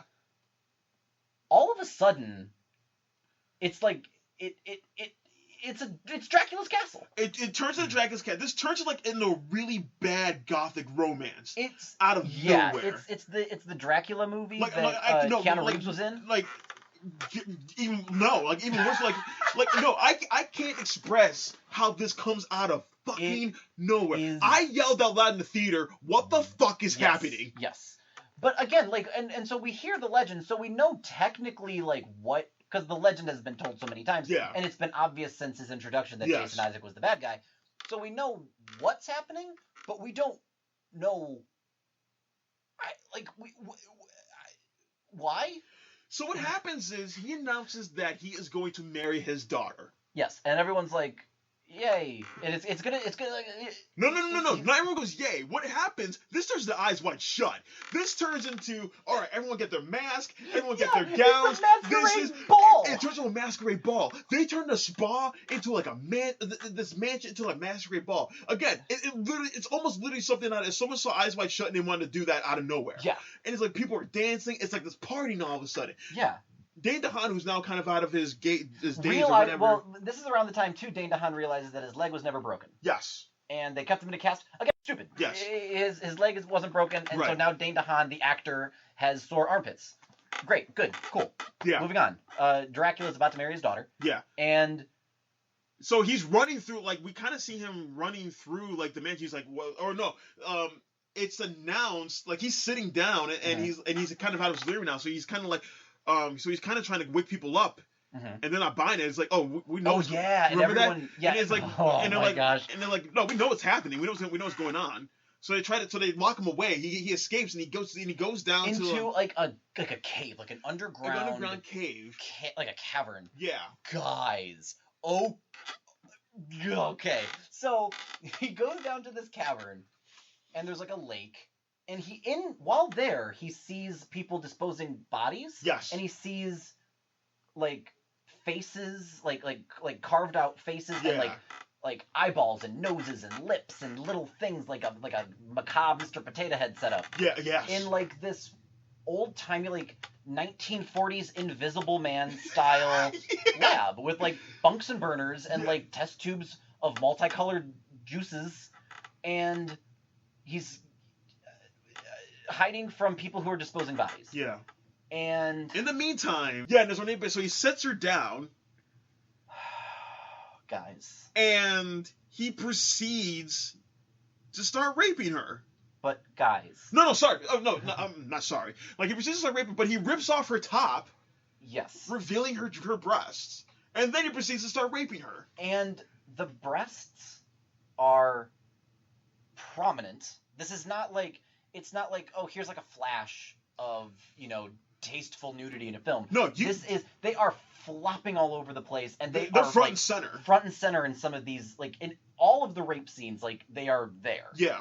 Again, we don't know how old this character is. At first, I was saying it almost in disbelief, like, laughter. Like, she just had her first period. I don't care how old physically she is. Right. Mentally, emotionally. Yeah. This character has been repressed, so mentally, how old is this character? Yeah. If she just had her first period, if she just tried on lipstick, if she's becoming a woman, so to speak, that is like something that happens preteen. And now her boobs are... She's getting raped and her breasts are bouncing. Of the character, like, the actor's clearly not, but... No, who's married to Shia LaBeouf, actually. Oh, really? Good for Yeah. him. But, like, what... That, to me, that... It's, like, first of all, like, a rape... It played off like it was a Hammer film. This whole kind of section played off like it was a Hammer film. And I don't appreciate... Like, Lindsay Ellis was talking about in sexual molestation scenes in films, no matter how tasteful or okay they are, at some point they never age well, and she's trying to figure out if they'll ever, like, if there's tasteful without taking away the pain of what it is, while also showing it, you know. But this is like it's played like the Green Goblin is holding Mary Jane by the neck above the bridge in Spider-Man, where it's just like, ho ho, hero, you're here, I see. Only he's raping his underage daughter. Like, tonally, it's just... It feels like a B monster movie at this point. In ways that made me go, I don't feel like you should have shot this. Yeah. I don't think that her breast should be out. Maybe, like, imply, like, I'm going to rape you, because I'm still, like, a really twisted villain, and, you know, my morals are bad, and I'm a 200-year-old vampire man. But the fact that he's doing it, and her breasts are out, and the point of the movie is, she, like, her character just had her first menstruation, and now she's able to bear children. It was just, it was so bad. It was so bad in ways that, like, it's really bad, and it's really hot and fast out of nowhere. Yeah, it comes... Again, this we can't stress this enough. A lot of these things that we have complaints about. Yeah. And this is kind of, and now we're kind of in the heavy part now. Yeah, this is, like, oh boy. Yeah, it's none of this is set up. No. At all. No. So, like, I know this, like, I know you have a problem with this. Like, I was still just kind of freaking out why the movie's still happening, like, at this, and then that kind of add this on top of it, where it's like, oh, not only should you not be happening, not only is it nonsensical, not only is it coming out of nowhere, not only out of not only is it written as it makes no fucking sense. Yeah. And now we're just in bad problematic territory now. Now this is problematic. Yeah. At first it was problematic from a storytelling standpoint. Yeah. Now this is irresponsible for you as a filmmaker. Yeah. To be shooting it in this regard. Yeah, it's just bad all around. So what happens is Dane DeHaan stops him. Swings in Errol Flynn style to be like, hey, stop raping that woman. Yeah. Ah, He-Man. Like, that's what it feels like. It does. Only an underage girl's breasts are out. Yeah. And she's being raped by her father. Yeah. And it's like He-Man versus Skeletor in an Invisible Man cave. Yeah. What is happening? No, that's actually what happens. And then what happens is, like, Dane DeHaan, he takes, like, what, like a pole or something, or some kind of, like, maybe his crutch, something like that, and he hits Jason Isaacs in the head a couple times, and we see, like, his face is kind of shifted, and then it's revealed Jason Isaacs takes his face off, and it just reveals it's like this green burned goop under it. I'm almost goop. Toby. No pun intended.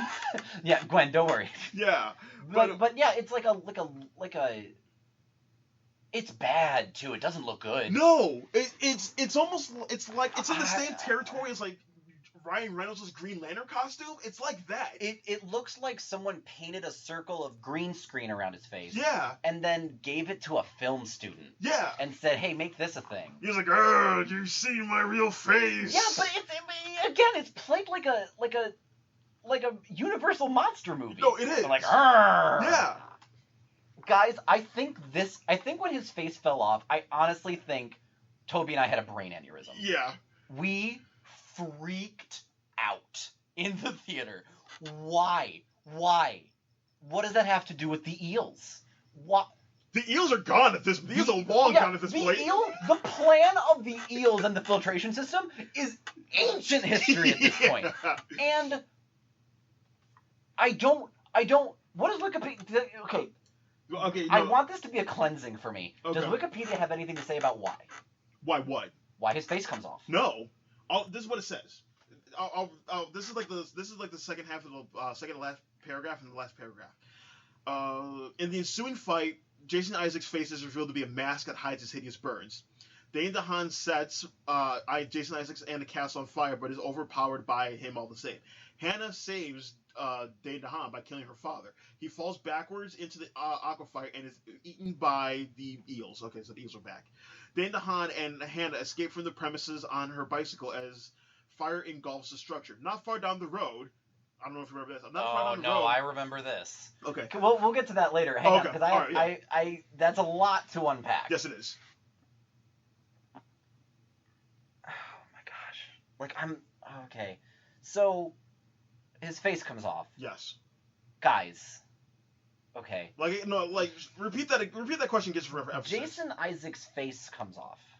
And it's not like there's it's not like there's like a skull face or like muscle tissue. It's like a creature. Yeah, no, it is. Like a creature. Okay, it's like little green substance. Yeah, like gill man or like a lizard alien, yeah, like a reptile thing. They're not burns.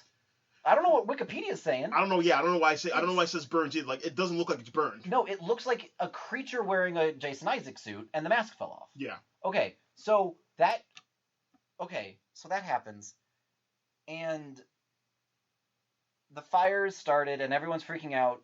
Again, by the way, while all this is happening, we're cutting back and forth between the fight in the cavern and ballroom dancing at the masquerade. Yes. That's still happening, even though the apparent bride and groom aren't there. Yeah. And then the fire catches and everyone leaves. And then Jason Isaac overpowers Dane DeHaan and is about to kill him. And Hannah, whose breasts don't get covered until after Dane DeHaan and her escape from the cavern. So from the second she's there to throughout the entire fight, because it's in her cut, you know, she's like, go Dane DeHaan, and her breasts are still out. And then when she kills her father, her breasts are still out. And then when they're watching him get eaten by eels, which doesn't make sense. And for its credit, Google Images is not showing it. I don't see it, so... You know what? I don't blame Google. I don't blame him either. Google's like, we don't want this. We don't want this. Bing probably has it. But so my question is, so ask the Jeeves. eels... Even Jeeves is like, oh heavens no. Oh, for God's sakes, lad, no. The eels are put into bodies and filtrates water, I guess, biology, and then the same eels also eat human flesh? Yes. Okay, stomachs are human flesh. Do they know that? Like, stomachs are, like, part of humans? And, okay, alright, well, that's dumb. That's stupid. I hate it. And so then she kills him and yeah, they're not showing this. My lord, guys, this is the same movie. This is the same big black cock movie. That was the astonishing thing. After a certain while, we're like, remember when this started in a corporate office? It was a corporate office, and then remember when it was like a science fiction thriller, and now it's a vampire movie. Hannah, please put your breasts away. Yeah, Google Images is not showing the face. Anyway. So then he escapes, but he's escaping with Hannah. On the bike. So let me continue reading this. Dane DeHaan and Hannah escape from the premises on her bicycle as a fire engulfs the structure. Not far down the road, Dane DeHaan crashes into a car carrying his employers. They have arrived from New York to retrieve him and the CEO. Remember him? No!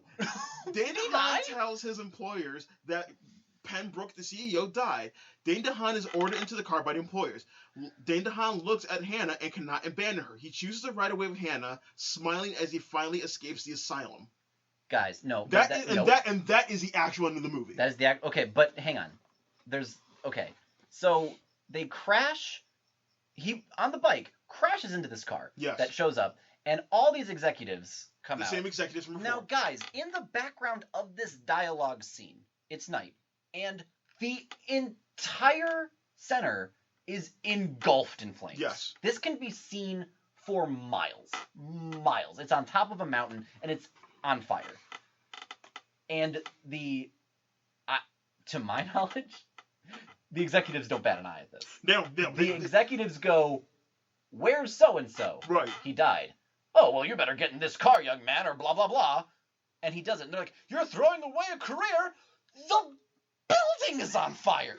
Something happened. There's a whole story."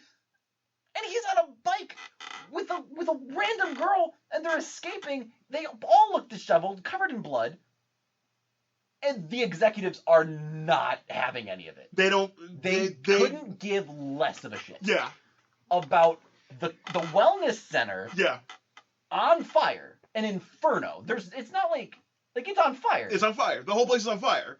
And people are running. People, you hear screams. People are People are dead. Yeah. People have died. Have perished. A lot of people have died. Yes, and they don't care. It's again.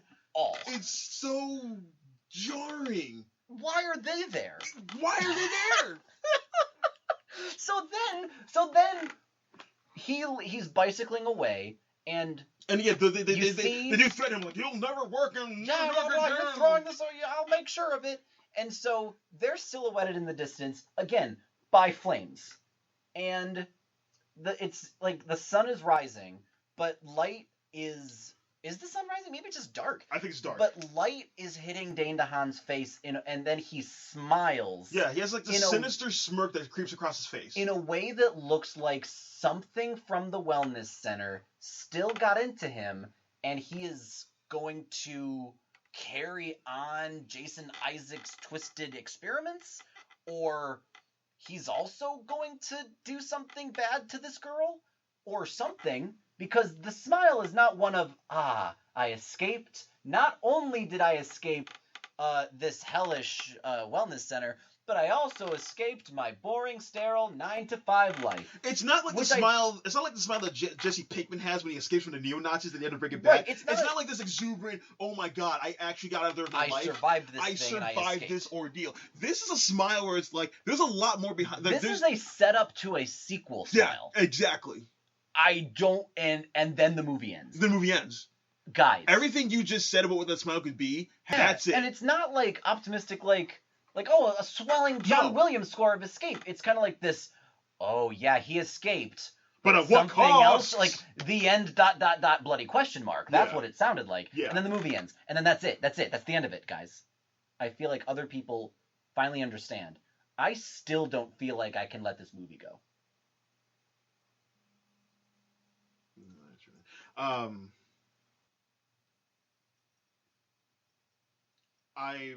me read this quote. This is on Wikipedia. The directors used a rubber drill in the scene where Dr. Brennan, the facility's dentist, drills through Dane DeHaan's healthy tooth without anesthesia. Mm-hmm. According to DeHaan, he was generally nervous and his reaction was used in the film. There was no outright CGI. Dane DeHaan filmed the scene while wearing a dental gag and strapped to the chair. Why? Okay.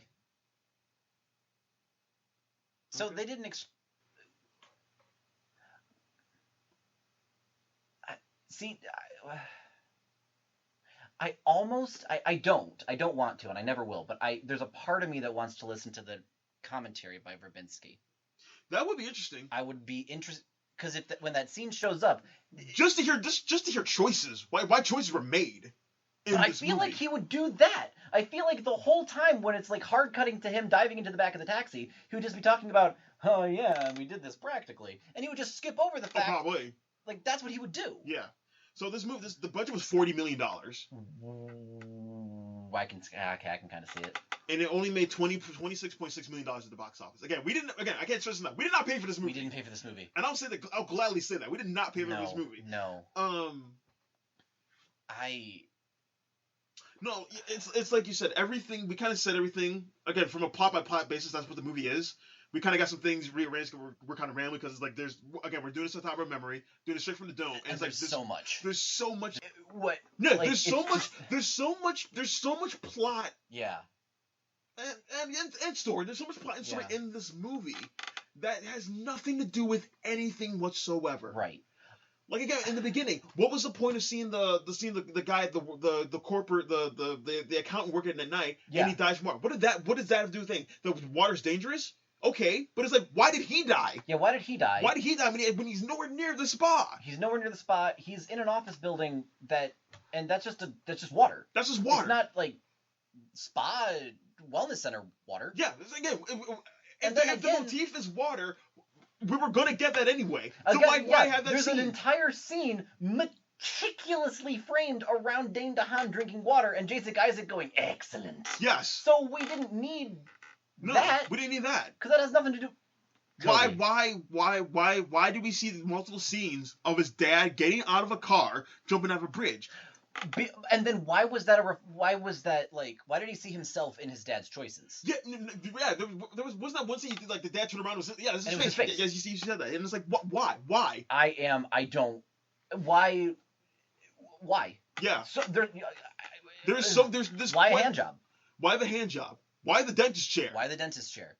Why the last eels? 30... Why eels? Why the lipstick? Why the pub? Why the taxi? Why the mechanic? Why the big one for me? And I know for you it's pretty much the whole Hannah character, which makes sense. But for me it's why the legend? Yeah. Why do we need a legend?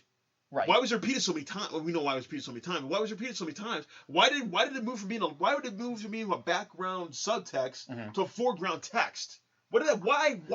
And actually, if you think about it, like, okay, so if the third act, more or less, like the climax of the film is based around the legend and the 200-year-old count and the pure air, why is water a motif? Yeah. Like, guys, I can't overstate enough how the overall like story, the climax that nothing's building up to, it's so disconnected from everything else. Like, it's not even like I made the example of From Dusk Till Dawn. Yeah. But at least that takes place like, okay, so here's characters that we know, and they're driving to this bar, and all the action now takes place in this bar, and tonally it shifts. Yeah. This is another level. Yeah. It's something else entirely. And I think that's why that's why we have been there's no other movie really like this one. No. In terms of how jarringly bad it is. Like, cuz like so many people are like, "Oh, The Room," and it's like, "Okay, but that was incompetently made because the director was an incompetent director." Nothing works in that movie. No, but at least it doesn't work on even on like it's a consistent level. It's a consistent static level. Like right. This movie in the beginning, and like maybe like the first 2/3, I joke where it's like, okay, it's a bad version of Shutter Island. Okay, whatever. Right. Okay, fine. Yeah.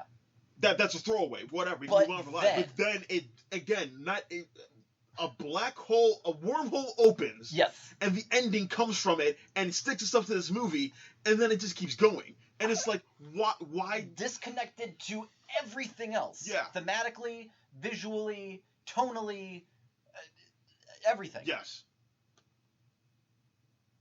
You should kind of see this right now. We're kind of have our hands. I don't faces know. buried in our hands. Like I don't want to stop. I feel like I literally feel like I'm on a therapist chair, and I'm like, I have so much I need to get out. Okay, so I don't know. I guess I don't know what else to say though. I don't know either. I thought in my character arc, this was going to wrap it up. This was going to be me airing my grievances. This was going to be me confronting my demons. This was going to be me beating the 7 evil X's and realizing the power of self-respect. That was going to be it. This was going to be George and Lorraine kissing at the dance. It's not. I feel like I'm just beginning my quest to figuring out what the fuck the cure for wellness is. Also, why? What does that title mean? Well, is it because everyone's well and the guy, Jason Isaac, needs them to be sick to stay? Yes. Why does he... But why? Okay, yeah, the elixir to keep him alive forever. Yeah. But why did he need his daughter to... What was the legend? The legend was like the count and then the mom. The count and his wife. He wanted a pure blooded heir. Right. So he married his sister. Right. He tried to get her pregnant. He couldn't get pregnant, so he made experiments on her. She got pregnant. Right. And that's when she had Hannah. Right. So, and then the wife dies because they find out about the experiments. Yes. But then why did he need to stay?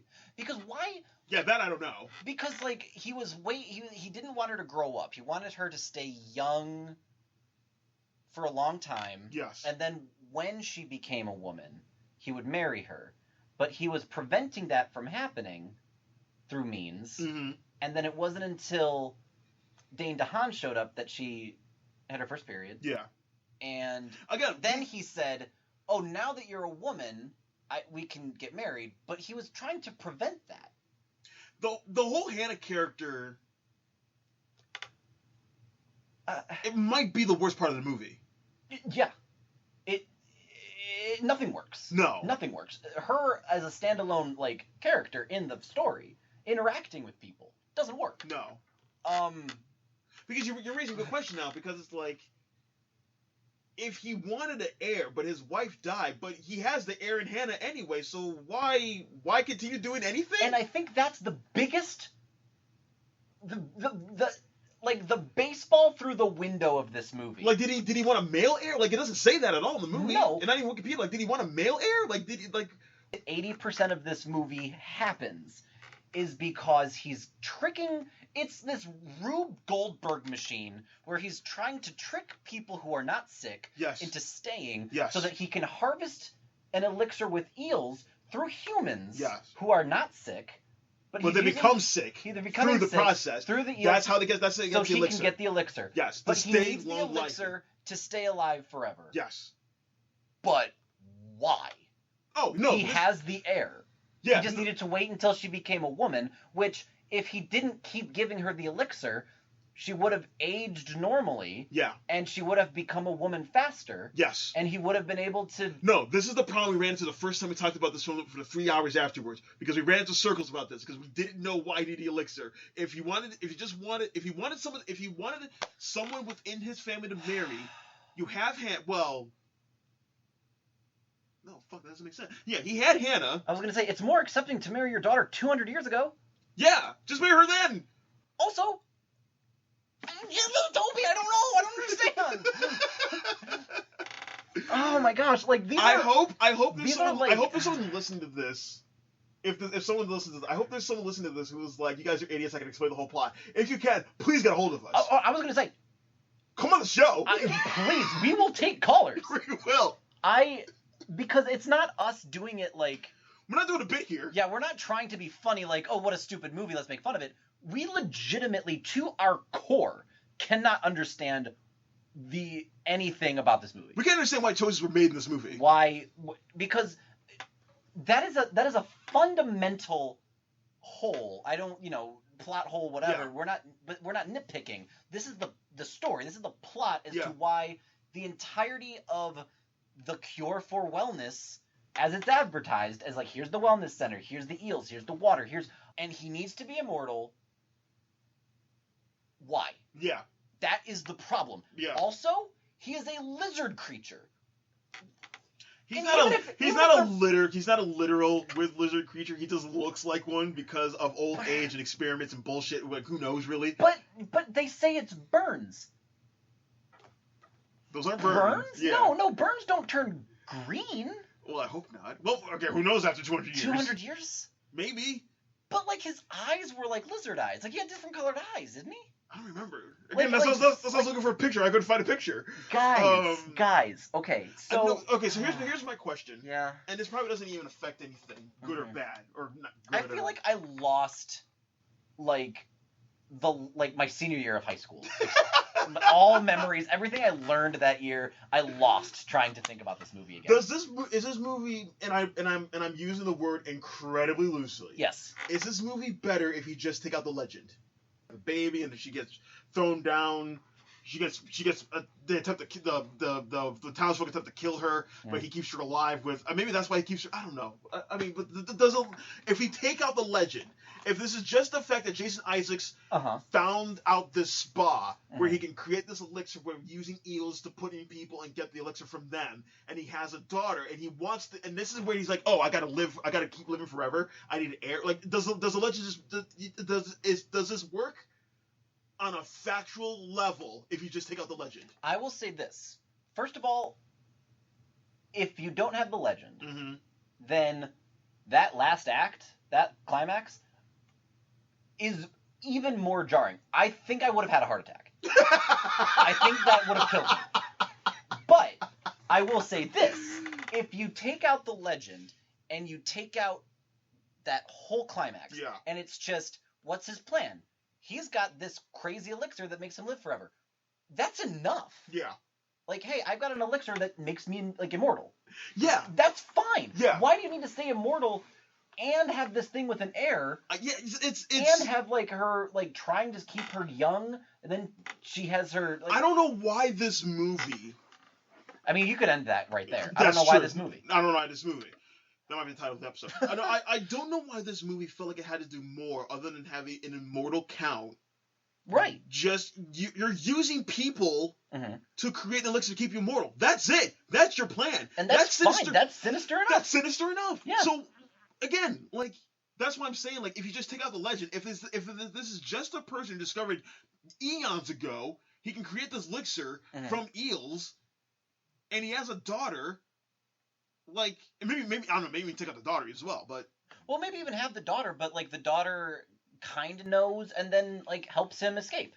Because, she can still be kind of like a guide character, but then the Victoria character is kind of pointless then. Sure, yeah. But who cares, I guess. No, yeah. CEO is also pointless. No, I mean, who cares about a lot of this? But it's just like, again, it's just like, why did this have to triple down on this goddamn legend? Because I know, for me, the legend is what breaks. Well, I mean, this movie's broken on a fundamental level in general. It's broken. But it's like, for me, that's kind of. I know for you, it's the Hannah character, and like, especially when we get to the really problematic part with like the rape and the nudity. For me, it's the legend. Like, a lot of this can just be cleaned up, just to get rid of the fucking legend. I wonder, and this is honestly for me, this is for this to be Hannah's story. And a story about womanhood awakening. Jesus Christ. Right?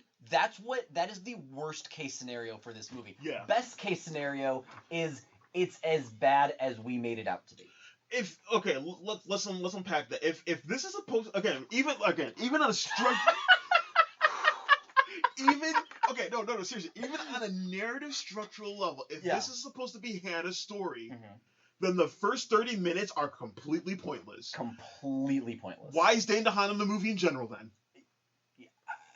But then why is... Honestly, this could have been a better movie if this was Hannah's story. It would have been a much better story.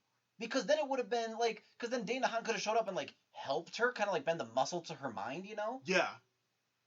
But she would have been the hero, and she would have been overcoming all of these things while also coming to terms with, like, oh, fuck, my father figure has been lying to me this whole time. Oh, fuck, this was his plan for me the whole time.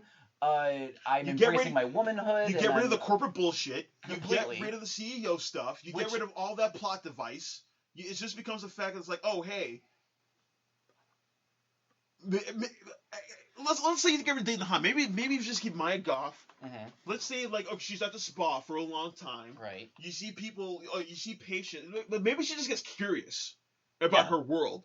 You just become a fact that's like, oh, hey, people keep coming in, but no one leaves. That's kind of weird for a spa that's supposed to help people, right, Dad? Oh, don't even worry about that, honey. You don't know what you're talking about. And that would have been interesting, too, because she, obviously she's portrayed by a grown woman. Yeah. But she would have had the character mentality of, like, a young daughter. Yeah. And that would have caused us, instead of holding hands of, like, hey, the water's bad, Dane DeHaan said so. Yeah. It would have been like, well, why is this girl acting this way? Is this a character choice? Oh, no, this is a narrative choice. This is a narrative point choice. To her character. Yeah. So even, I mean, do we get rid of, like, even, I was going to say, I think the period stuff should get rid of then.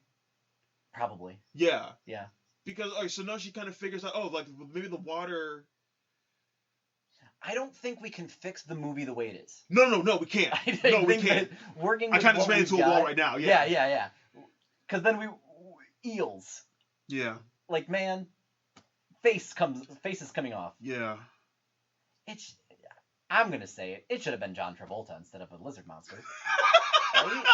That would have fixed something. What? Jason Aniston takes his face off and it's John Travolta. It's like when Colin Farrell turns into Johnny Depp for reasons. Oh man, I'm still mad about that. Yes, you should be. But guys, do we have anything else to say? I mean, because as we were retelling this, yeah, and as I was talking, like we were talking, the whole time we were talking about it, my thought was, Gore Verbinski wants to say something using this movie. Yeah. There's something he wants to say. I don't know what it could possibly be. Right. Maybe something about like holistic medicine.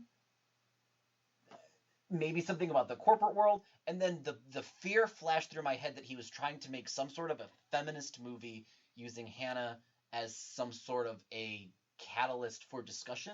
If that's the case, and if it's the movie that we have textually now, yes, that is even more problematic than the rape scenes. Yeah, that's just, and so to me that is the worst case scenario for Cure for Wellness. Yeah, that is the worst case scenario for Gore Verbinski as a creative and a human being. Yeah. I hope that's not the case, but the more we were going through it, and the emphasis on her self-discovery, and the emphasis on the fact that she had her period, and the emphasis on the fact that she's discovering womanhood, and it's kind of like a weird journey that she's taking, and she goes through more in terms of a character arc than Dane DeHaan does. Yes.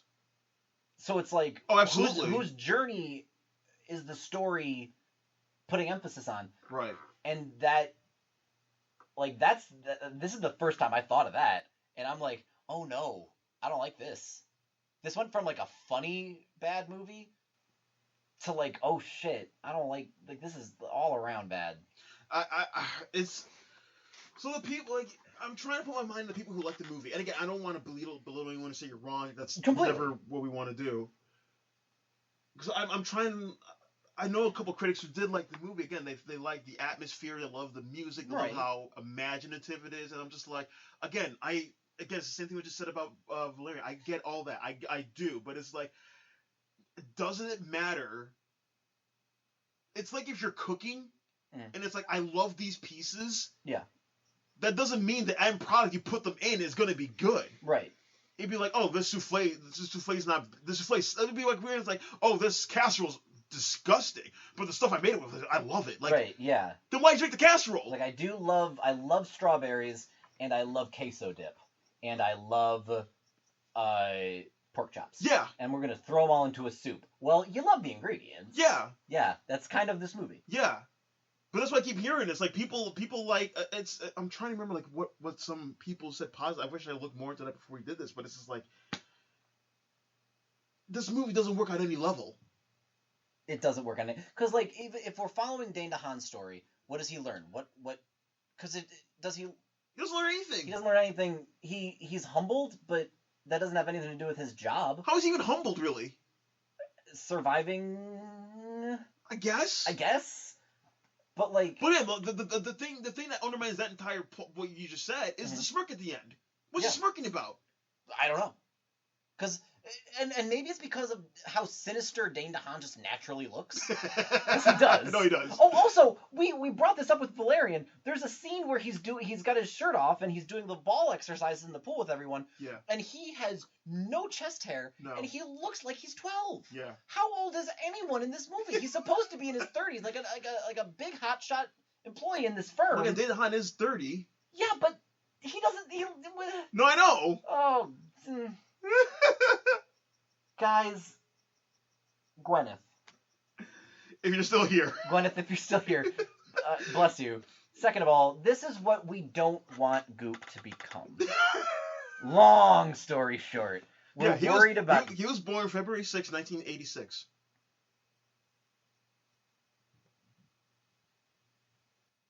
That's my response. So he's 32. You know.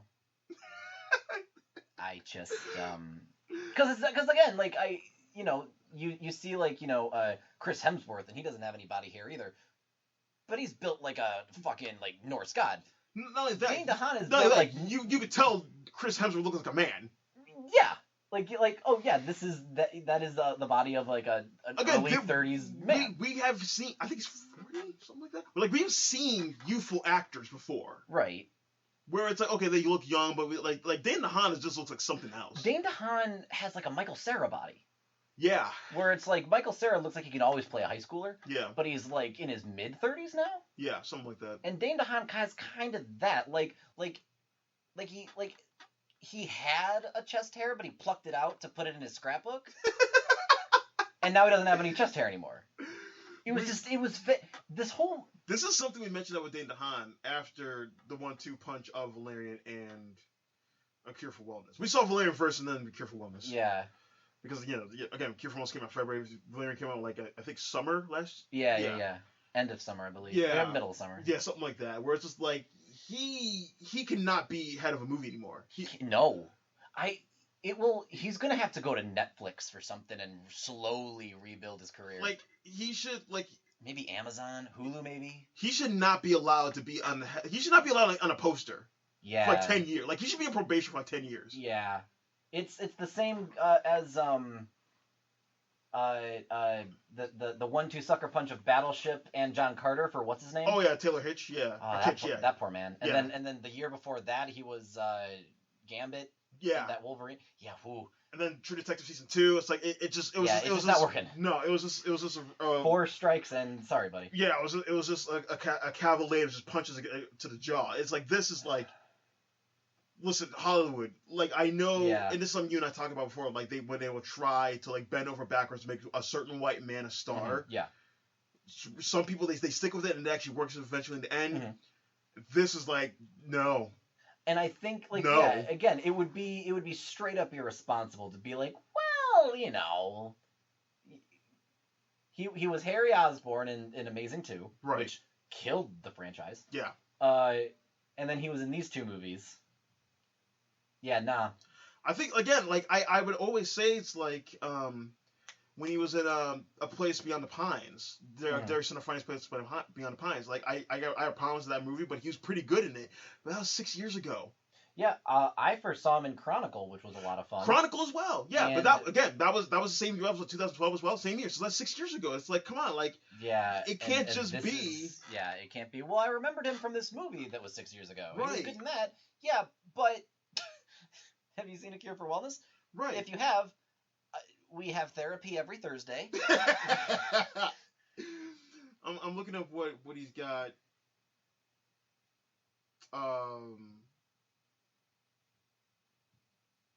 I really hope he has he's like Sheldon's new roommate on the last season. I didn't know he was in Night of Cups. I don't remember him that, but he was in Okay, so yeah, 12. Yeah, so 2012. Yeah, Place on the Pines, Lincoln, Lawless, Chronicle, Jack and Diane. So yeah, he had like 5 films that year. And then The Kid. Don't tell me he's playing Billy the Kid. Oh no. Don't. It just says Billy. That fucking worries me. The story of a young boy who witnesses Billy the Kid's encounter with Sheriff Pat Garrett. Vincent D'Onofrio is directing it? Okay. What? Yeah. Ethan Hawke is playing Pat Garrett. Chris Pratt is in this. Dane DeHaan is Billy. That might be Billy. For God's sake, stop putting in movies, people. Stop making him like the big guy. Yeah. Again, I'm more cutthroat. I'm like, he should not be in he shouldn't be in movies. He shouldn't be in movies. I think that if his name is on a poster, he can't have his name on a poster. His name can't be on a poster. But I think he could be like a supporting character. Yeah, that's like the only one he has. I mean, he has whatever 000 is. Night for Gabriel Byrne is in it. Dane DeHaan, Andrea Riseborough. I mean, okay, so it's got some people in it, but Sci-Fi should remake A Cure for Wellness. Holy shit! I'm not saying it'll be better, but it might work better as a miniseries if he had like maybe 10 hours to maybe flesh this story out. But does it need fleshing out? Because again, this movie felt like it was 17,000 years long. No, but I think that's a problem because there's so much packed into it. But so if you actually have the space to kind of flesh out, okay, here's the Hannah character, here's the legend, here's why the CEO went in the first place. Like, okay, you know what I mean? Like, you could probably if you have a lot more real estate, instead of cramming everything into like again an unfortunately long 2 hours and 26 minutes, if you could actually space this shit out, maybe that does it better justice. Maybe it would, but at the same time, would the last 2 or 3 episodes be another show? Probably. Would it be that jarring? Oh, and honestly, it might be. But like, hopefully they'll at least have enough time. At least now you see the movie. At least they'll have enough time. Maybe we can actually have some break. Maybe we can actually do the work. Maybe we can explore the fact his dad jumped off a bridge in New York City. Listen, I'm not saying it's gonna be a good show. I'm just saying if you have more real estate, maybe you can at least flush this stuff out where it's not we're not just here like how to get out of the dentist chair. And that would be like the entire. Even though like you had the space for it in the movie. I don't know. Man. How do you feel? I don't feel good. Like we had to take a break because Steve's contact fell out. I was so. I don't even know what emotion. Was I angry? No. Was I like I think you're, I don't know. I think you're so amped up. Your contact. My contact like was popping out of my eye, and I had to go and take them out because I would like my face was reacting, like my eyes were bulging out of their sockets because I was talking about this movie.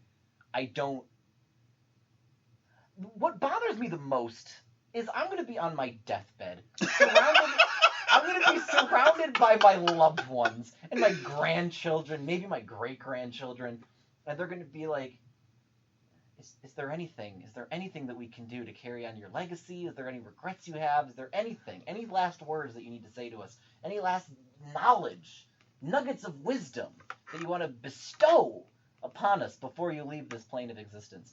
And I'm gonna die complaining about this movie. I'm gonna be like, but why the fuck did he get out of the dentist? And they're gonna be like, what ramblings of a madman was he? Because like this is what describing this movie, I feel like these are the ramblings of a madman. Yeah. We were talking about eels. No, here's the thing. You read the Wikipedia article like it was supposed to make sense. But the plot that Wikipedia tried to defend was this man. No, the Wikipedia is streamlined to hell. But even the plan, the basic plan of Jason Isaac. Yes. I'm taking people who are fine. I'm bringing them to my spa. They will sweat out an elixir that makes me live forever.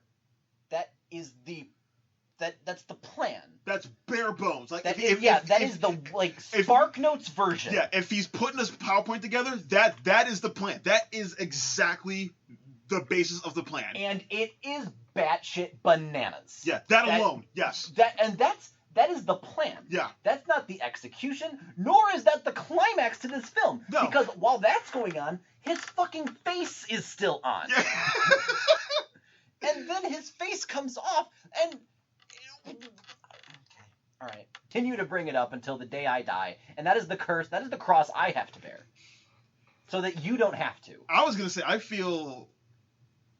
I don't know if this... Do you feel better? Like a little bit. Like this, it's kind of a weight off my shoulders now. That's good. Yeah, like it's not completely exercised, but it's getting there. Yeah, I do feel like maybe the demon's gone, but there's like ectoplasm residue in my skull.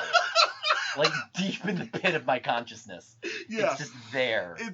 Like again, this this movie literally has been haunting us for since we've seen it. But I think the thing that is there's something itching at me, I haven't gotten everything out. Right. And I don't think you can. No. And again, I've seen this film once. Yeah, that's the thing. We saw it once. It's different, we snuck in to watch this movie. Right. We've only seen it once. And we haven't seen it again. It was a year ago. We've talked about seeing it again just in preparation for this. We didn't get a chance to. We just doing this off the top of the dome. But then we read the instructions and we didn't get it. Yeah. I have been rubbing my face nervously throughout this entire thing. Okay, Gwyneth, I don't even know how to wrap this up. I don't either. I know it's almost been close to 3 hours. This is almost So I know we've alluded to it in other episodes what we've done, but this has been the Cure for Wellness episode. Not only that, it's been the Dane DeHaan double pack feature. Yeah, this is the marathon episode, and this is why we've been putting it off because it's so important, and it's stupid that it's important. I hate that it's important. Yeah, because it shouldn't be. This movie should have come out, no one should have seen it, and it should have been in the Walmart $5 bin for a year and then vanished. It should have vanished. And that's the other thing that's the kind of thing that kind of just grinds my gears where people are like, oh, it's an original sci-fi movie. You got to support these kind of films. And it's like, listen, I understand supporting movies that don't get supported that well. Mm-hmm. At the end of the day, this is a bad movie. But that goes back to what I said about Hereditary, where Yeah. it wasn't our cup of tea. Right. But we could understand. Hereditary is what? An Uzo movie compared to this. Hereditary is the heavens open up and Jesus is like, don't worry, I'm coming back to save all of it. And then we look down below and all of a sudden we can see the pits of hell and it's just eels and Dane DeHaan going, yes, come to me. And we're like, no, I'm going to go with Hereditary. The Demon King. Like, Hereditary is a movie that is competently made and the director has a point and just stumbles at the landing. But I would still say, even though I didn't personally like how it ended, I would recommend people see it because that is more of a subjective taste thing. This is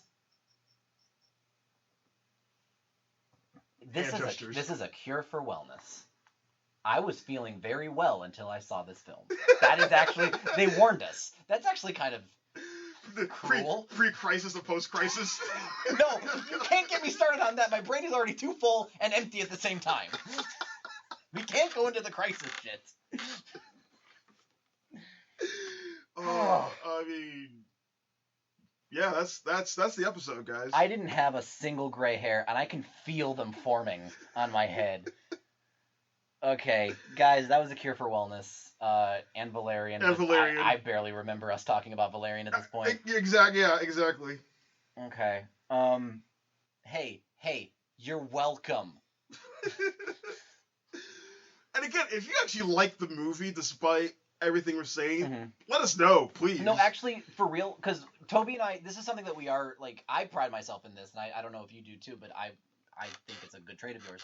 When I sit down to talk to someone who has an opinion about, like, pop culture that is not mine, I love engaging with people who come to something from a different point of view. Oh, absolutely. Like I always say, like, I already have my opinion. I already know my opinion. Like, I want to hear more. I gotta hear. I can't learn or grow, whatever, without hearing other opinions that aren't mine. Right. And so if you, like, I'm so serious. If someone who liked this wants to talk to us about why they liked it, I'm not going to judge you or critique you for liking this film. I legitimately want to know what you got out of it, because what we got out of it was 3.5 hours of banging our heads against the wall wondering why. Yeah.